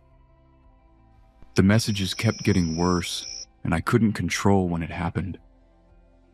Some were normal, but others were violent in a way that didn't fit the app at all. That inconsistency made everything harder to ignore. I started recording more often, trying to understand what was happening, but nothing made sense. Baxter didn't change his behavior at all, which made everything worse. He acted exactly the same every time. Before pressing the button again, I stayed still for a long time, just watching him, trying to feel in control of the situation. I didn't want to rush it anymore. I needed to see it clearly. He barked once and I tapped the screen. The app translated it as him saying he wanted to tear my skin while I slept and leave me bleeding on the floor. My hands started shaking and I dropped the phone for a second before picking it up again. I felt sick reading that, and I didn't want to look at the screen anymore, but I still did it again later that day. Before trying again, I locked myself in the bathroom and held the phone tight, trying to calm down enough to press the button. I kept thinking about what I'd already seen. He barked again when I came out. The app translated it as him saying he was waiting for the right moment to bite into my neck and not stop until I stopped moving. I felt my chest tighten and I couldn't stand still. I showed it to my son and he laughed like it was a joke and didn't even consider it for a second. That made me feel worse because I didn't have a way to explain what I was feeling.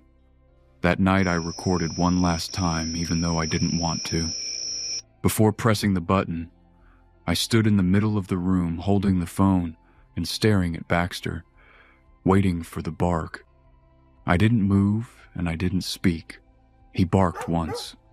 The app translated it as him saying he hated me and that he was going to rip my throat open when I stopped paying attention. I uninstalled the app immediately and my hands were shaking. Deleting the app didn't help because the messages stayed in my head and repeated constantly. I couldn't stop thinking about them no matter what I did. They didn't feel random anymore. Baxter didn't change his behavior at all, which made everything worse. He followed me around like always and stayed close to me. That normal behavior started to feel wrong. One night I sat in the kitchen while he ate, and I couldn't stop watching him. I kept thinking about what the app showed me, and I couldn't separate it from what I was seeing. Before getting up, I stayed there frozen in the chair, staring at him finish his food. Nothing happened, but I felt tense the entire time. My son noticed and made fun of me again without taking it seriously. I didn't respond because I didn't know how to explain it without sounding insane. That night I locked my bedroom door and stayed awake, listening to every small sound in the house. I kept expecting something to happen. A loud noise woke me up, and I sat up immediately with my heart racing. It wasn't something small or accidental. It sounded like something heavy, hitting furniture. Before getting out of bed, I stayed still, listening carefully, trying to understand what I was hearing. The sound repeated again, and I knew it wasn't Baxter. I walked into the hallway slowly, and my legs felt weak while I moved toward the stairs. The noise kept coming from downstairs, and it didn't stop. When I reached the living room, I saw two figures inside my house, breaking everything with a bat. Pieces of furniture were scattered across the floor. They turned toward me and rushed at me immediately without hesitation. The first hit came fast, and I raised my arm without thinking. The impact was sharp, and I dropped to the floor instantly. The second one grabbed me and slammed me down harder. I couldn't breathe, and everything felt slow for a moment. I heard my son upstairs, and I forced myself to scream for him to lock himself in his room. My voice came out broken, but loud enough. Before the next hit landed, a loud crash came from the back of the house, and everything stopped for a second. Glass shattered and echoed through the room. That pause felt long enough for me to understand something was about to happen. Baxter ran in through the broken window and went straight for one of them without slowing down. He hit him hard and bit into his arm immediately. The attacker screamed and tried to pull away but couldn't get free. The other one tried to hit Baxter, but I grabbed him and pulled him off balance. My son ran downstairs and hit the second attacker with a chair. That forced him to step back and lose control. The one being bitten panicked and kept trying to escape, but Baxter didn't let go. The second attacker dragged him toward the door. They ran out together without trying to fight anymore. The police found them quickly and brought them in that same night. My son recognized them immediately as people from his school. They admitted they had been harassing him for months and wanted to take it further. They didn't seem nervous when explaining it. They also admitted they hacked the app and manipulated the messages using information they found about us online. They wanted to scare me and push things further. The break-in wasn't about stealing anything, and that made everything worse. They said they just wanted to see how far they could go. If your pet suddenly reacts to a sound it has never heard before, you need to pay attention. Because I found out what causes that, and I wish I hadn't. I work night shifts at a veterinary clinic that stays open longer than most, and over time I got used to dealing with routine cases that rarely turn into anything serious. So I learned to move through the job without expecting anything unusual. The clinic was quiet that night, with only the usual background noise of machines and distant traffic. After finishing a simple case, I sat down to complete my notes, but after I clicked a pen near it, I heard a scratching sound from the back area. When I went to check on it, I noticed that it was a dog that nearly broke its teeth trying to escape from a metal cage. I told myself it was nothing unusual, but the moment I saw the animal inside the cage, I realized that the behavior I was about to witness wasn't something I had seen before in a healthy patient. The dog had been admitted earlier, and its file showed no signs of trauma or aggression. So I expected a normal reaction when I approached, but instead it froze completely while staring past me toward the hallway. I opened the cage slowly and reached in to check its vitals, moving my hand the same way I always do. And the moment my wrist reached a certain angle, the dog reacted instantly, throwing itself backward and clawing at the cage with enough force to hurt itself. Later that same night, a small cat came in with different owners and no connection to the dog. And while I was writing notes, I clicked a pen without thinking, and the cat reacted in the exact same way, with the same timing and level of panic. At that point, I stopped treating it like coincidence. I reviewed both cases carefully, and even though they had nothing in common on paper, their reactions were identical in a way that didn't match normal animal behavior, which pushed me to start looking into other cases with similar patterns. Over the next few days, I went through old records and flagged cases where animals showed extreme fear responses without a clear cause. And the more files I checked, the more I noticed that the triggers were always the same, including specific sounds and hand movements that shouldn't have meant anything to them. Before opening each new file, I felt a growing sense of resistance. Even with that, I kept going. Every case led back to the same breeder, even when the animals had been adopted at different times and by different people, and there were no reports of abuse or poor conditions that could explain identical reactions across different species. That consistency made the situation harder to dismiss.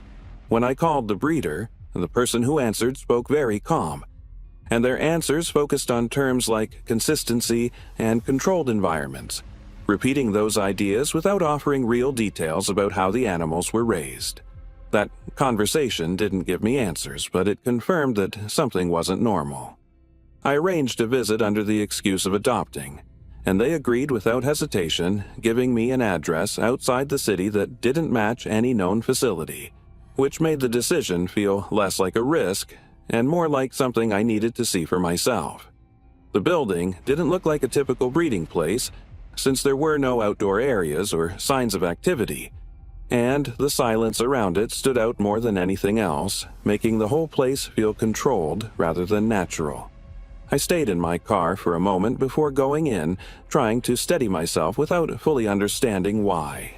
Inside, the environment was clean to the point where it felt staged, with rows of cages that were perfectly aligned and animals that didn't make any noise as I walked past them.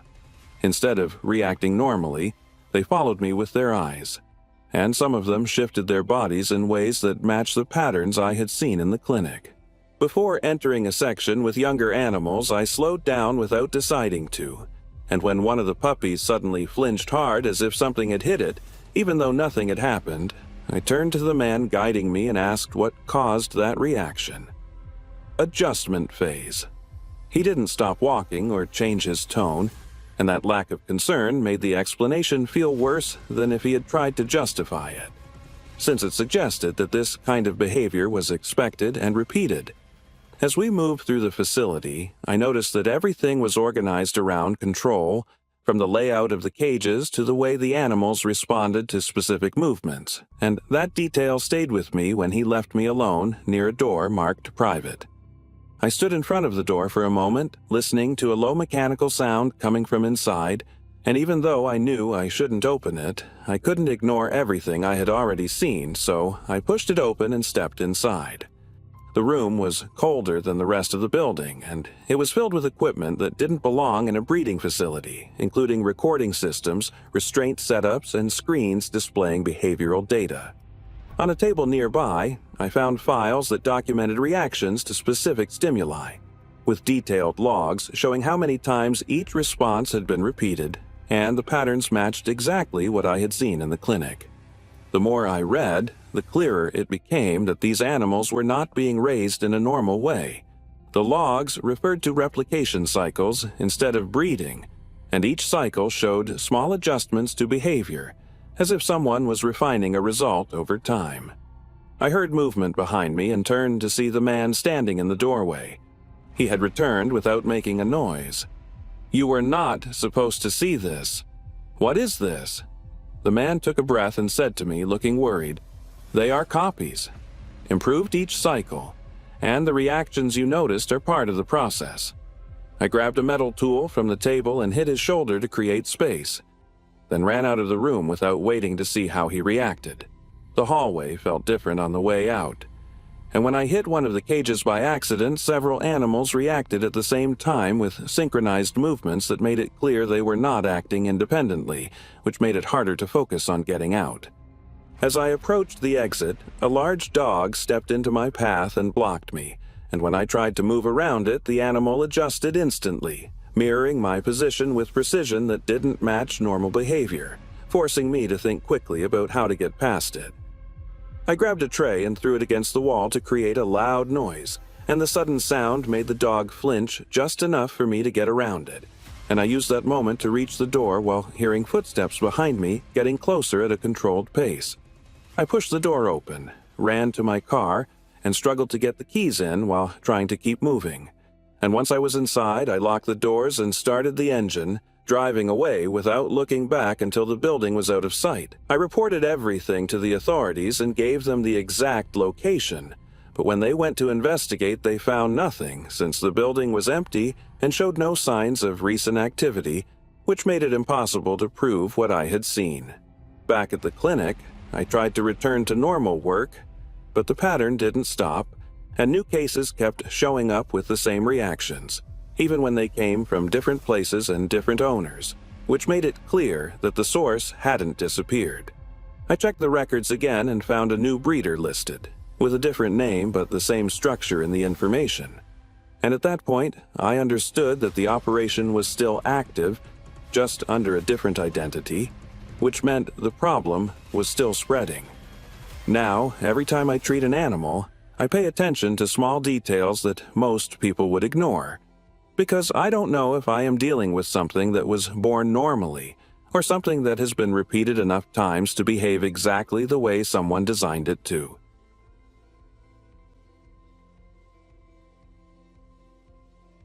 I've had pets since I was a child. Many of them were raised with me, others were rescued later. I learned a lot about dogs and cats, but if there's one thing I could never learn to handle, it's when they die. Krog, our companion for almost 7 years, died a few months ago. The void he left in the house was immense. We were never interested in having children, so Krog took up that space in our lives. Jenna, my girlfriend, and I spent our days in silence, every corner of the house reminding us of him. Jenna was the one who first suggested the idea of adopting another dog. Don't look at it as a replacement for Krog. Look at it as giving another dog a chance to have another home. I wasn't sure if I wanted another dog so soon, but I admit those words were what broke me. We ended up adopting a puppy from the shelter. He was a small Labrador cross, quiet and a bit reserved for being so young. We named him Rollo. He was the complete opposite of Krog, who had been a gale of energy, always running all over the house. Rollo, on the other hand, seemed content to sleep most of the time and nibble on his toys from time to time. He seemed perfect for what we needed at the time, some calm and peace. The first few weeks with Rollo went exactly as we expected. He adapted quickly to his new home and was hardly any trouble. He slept in the dining room on a small bed, always quiet. Jenna and I were starting to feel a little bit better. The house didn't feel so empty with him there. But one night as we were lying down, we heard something strange. It was coming from the dining room, where Rollo was sleeping. A noise that sounded like something was moving back and forth. Jenna turned to me in bed and whispered, "Did you hear that?" "Yes. Wait for me here." "Be careful. Yell if you need help or anything." "No problem. I'm sure it's just Rollo." When I got to the dining room, I found Rollo running from one side of the room to the other, completely out of control. As soon as he saw me, he seemed to calm down, but he still looked excited. Not scared, but amused. It was strange behavior, especially coming from a dog that had always been so calm. I tried to reassure him, but he wouldn't listen. Jenna arrived soon after, and we both watched in silence, not knowing what to do. Finally, I managed to lift Rollo into my arms, and he slowly began to calm down. Jenna was still half asleep and asked me what I thought had happened. I didn't know what to answer. It was weird, but I thought maybe I had a bad dream or that I heard something outside. However, in the days that followed, Rollo's behavior began to repeat itself. Every night, around the same time, he would start running around the house like crazy. During the day, he was his usual calm puppy self, but when night fell, something changed. Jenna became concerned. We suggested taking him to the vet, but other than his strange nighttime behavior, he didn't seem to have any other symptoms. He ate well and slept well, until nightfall. Then one night, the noises began to intensify. It was no longer just Rollo's footsteps running. We heard banging, loud banging, coming from the dining room. We got up to see what was going on and found the puppy, panting, staring at us as if he knew something we didn't. But there was no sign of what had happened, no clue as to what had caused the banging. Everything in the house was in its place. The situation got worse. Now, every night, the banging and the noises were getting more violent. Something was happening in our house. If it had been Krog, we could justify those noises as him playing and throwing chairs. But this dog was very small. There was no way he could do this unless he had enormous strength that we didn't know about. One night, while trying to sleep, I heard what sounded like footsteps. They weren't Rollo's, they were heavier, like someone walking through the dining room. I got up and, again, found nothing.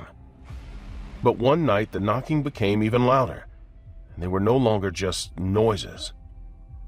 This wasn't Rollo. Someone was in the house. We heard a crash as if some glass had broken. Jenna screamed from the bedroom, and we both ran into the dining room, thinking the puppy had something to do with it. The first thing we saw was Rollo barking like crazy, looking up at a window that was broken. The glass covered the floor, and there, in the middle of the dining room, there were 4 people. There were 2 men and 2 women, all young, maybe teenagers. They were standing there, wearing white, smiling masks. Each carried a knife, and they didn't say a word. They just started laughing, a high-pitched, mocking sound that sent a chill down my spine. Before I could react, one of the boys hit me in the face.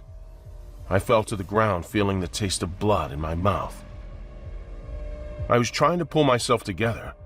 I watched as another one of the guys grabbed Jenna by the arm and threw her to the ground.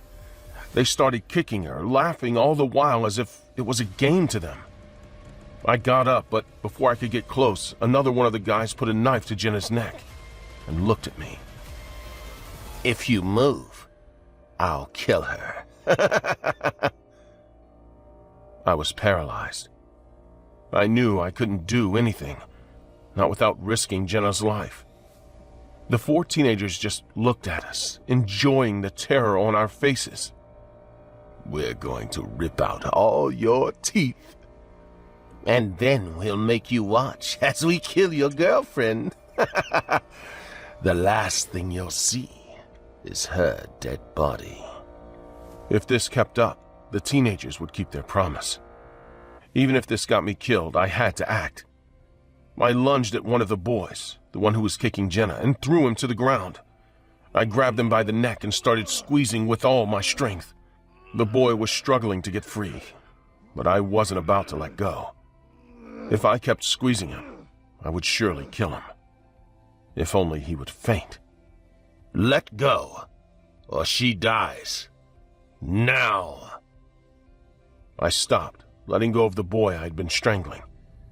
He slowly stood up, a smile on his face. That was a big mistake. He walked over to Rollo, who was still shivering in the corner of the room, and grabbed him by the collar. They really deserve a punishment. Yeah, you're right, honey. I think this puppy is going to pay for what you did. Without thinking, the man picked up the dog and carried him to the center of the room.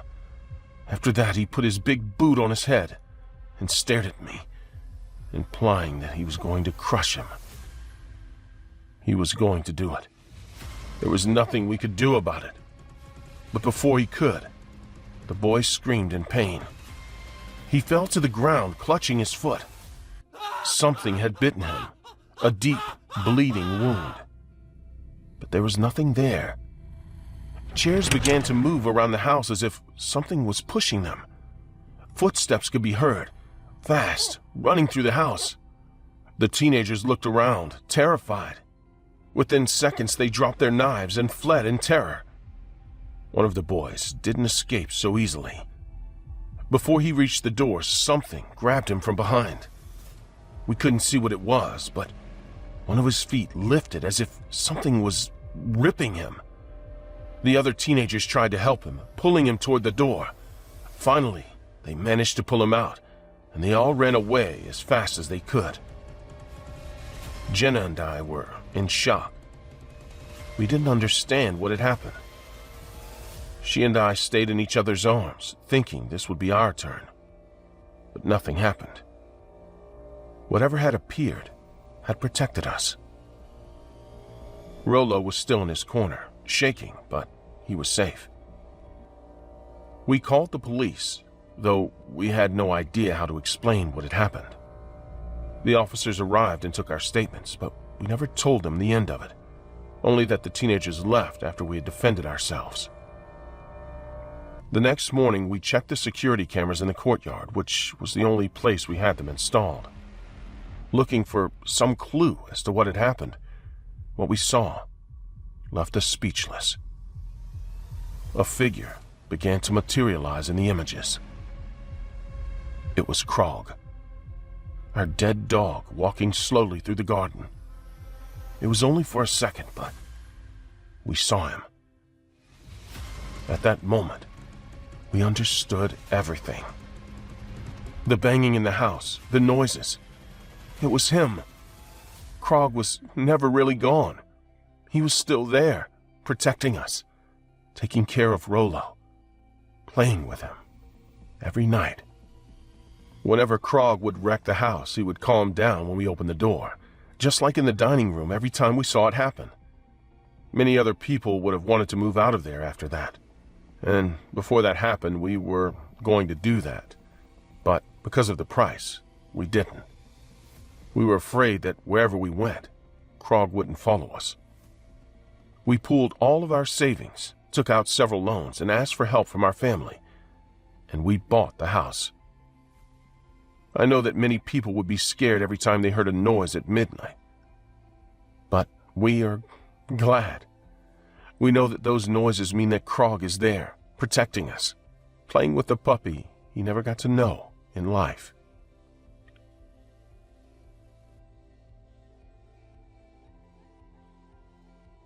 My name is Andreas, and I am 55 years old. A few months ago, I separated from Yamina, who was my girlfriend for almost 7 years. We ended on good terms, or so it seemed. It was one of those breakups where you just realize that things don't work anymore. We talked it over, she left, and I stayed in this apartment alone. I've always been a quiet person. Working as a web developer keeps me busy, but when I get home, I like to disconnect. My only social interaction outside of work is the 2 stray dogs that are always hanging out near the square. I've fed them several times, and although they are unowned, they seem to be like neighborhood dogs. No one bothers them, and I always see them when I walk by the plaza on my way home from work. Sometimes they come up and I greet them, give them some food, and they go on their way. It all started after the separation. First, it was a couple of times that I noticed some people watching me on my way home from work. I didn't think they were going to get me in trouble. Maybe it was my paranoia or just a coincidence, but as the days went by, the same faces kept appearing, always looking at me, always in the same corner, as if they were waiting for something. They didn't say anything, they just looked at me. I could never quite see their faces, at least one of the 2 of them. I let it go, but then I started getting strange messages on my social networks. Someone was telling me that they knew where I lived, that they had my schedule under control, that I wasn't going to be alone for long. I thought they were just practical jokes, but those jokes didn't stop. I told myself that these people were not related to those who were watching me, but the coincidence was too much. One afternoon, I came home from work as usual, walking through the square with my headphones on, trying to ignore the stares that I was now sure were not coincidences. In the distance, I saw 2 guys on a motorcycle, one taller than the other, with a straight face and a strange attitude. It was not only their presence that unsettled me, but the way they were watching me. It was no longer a coincidence. They knew exactly who I was. I quickened my pace with the feeling that they did too. However, the biker never got any closer. They kept their distance as if waiting for the right moment. That was the straw that broke the camel's back. I went to the police station the next day, took the messages, and told everything that was happening to me. But the response was disappointing. They told me that as long as there was no direct threat, they couldn't do anything. In other words, as long as those guys didn't do anything, I was on my own. From that day on, I saw them more often. The men on the motorcycle are always at a distance, but present. Every time I left the house, I felt watched and harassed, without having any idea why. The day it all happened was a national holiday, and as a freelance developer, many times I could stay at home, but other times I had to go out no matter what date it was. That day there was no one on the street. The neighborhood looked like a desert, something quite rare where I lived. I thought that with fewer people around, those guys on the motorcycle wouldn't show up. I was wrong. As I crossed the square, I heard them before I saw them, and before I could react, they were on top of me. This time, they didn't stay at a distance. The taller one got off the bike and hit me in the face without warning. I fell to the ground, dazed, feeling the metallic taste of blood in my mouth. Confused and in pain, I could hear the sadistic laughter of my attacker. He had not attacked me simply to rob me.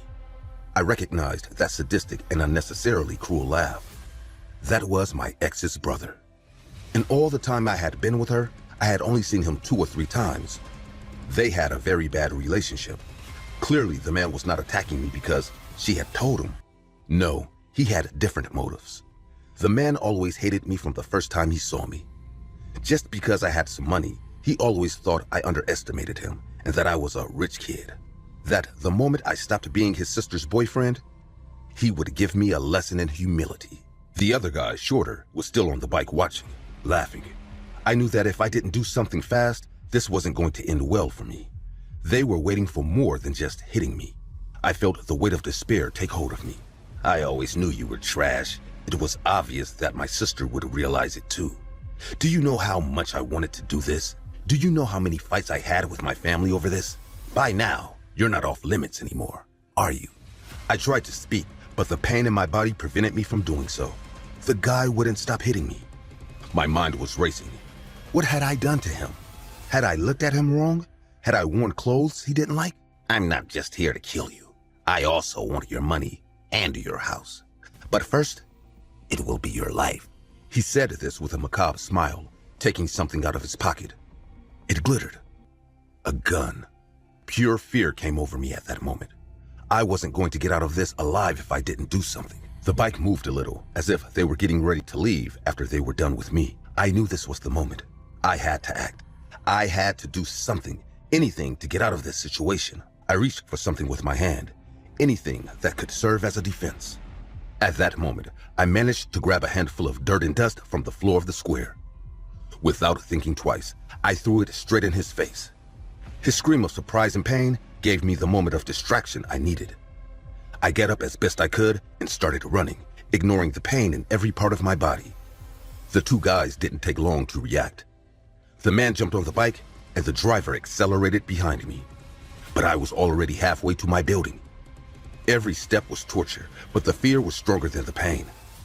I knew that if I got home, maybe I could lock myself in. Maybe I could call for help. But they weren't going to let me get away that easy. I turned a corner, and just before I got to my block, I felt the engine approaching again. The guy had gotten off the bike and was now running toward me with the gun in hand. I had no time to think. As I was about to be cornered, something unexpected happened. The two stray dogs, the same ones I always fed, appeared out of nowhere and pounced on the guy with the gun. Barking filled the air as the dogs attacked him mercilessly. The guy screamed and tried to defend himself, but the dogs wouldn't let him. The other one, the one driving the motorcycle, tried to approach to help him, but stopped when he saw the scene. It was clear that he was not expecting it. The man threatened to attack one of the dogs, but he seemed panicked. He was terrified of dogs. Furious, the man ran to the motorcycle, and the other man sped off. Days after the attack, the police informed me that the two men were in custody and would face serious charges. Yemena didn't know anything about them, but she always knew that her brother hated me. She just didn't want to tell me as so not to scare me. The motives?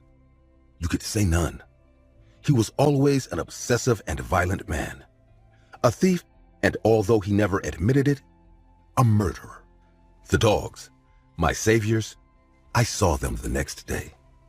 They were in the neighborhood as usual, quiet. I approached them and fed them as I used to do. That day it was quite cold and I decided to take them to my house. One thing led to another, and I ended up adopting them.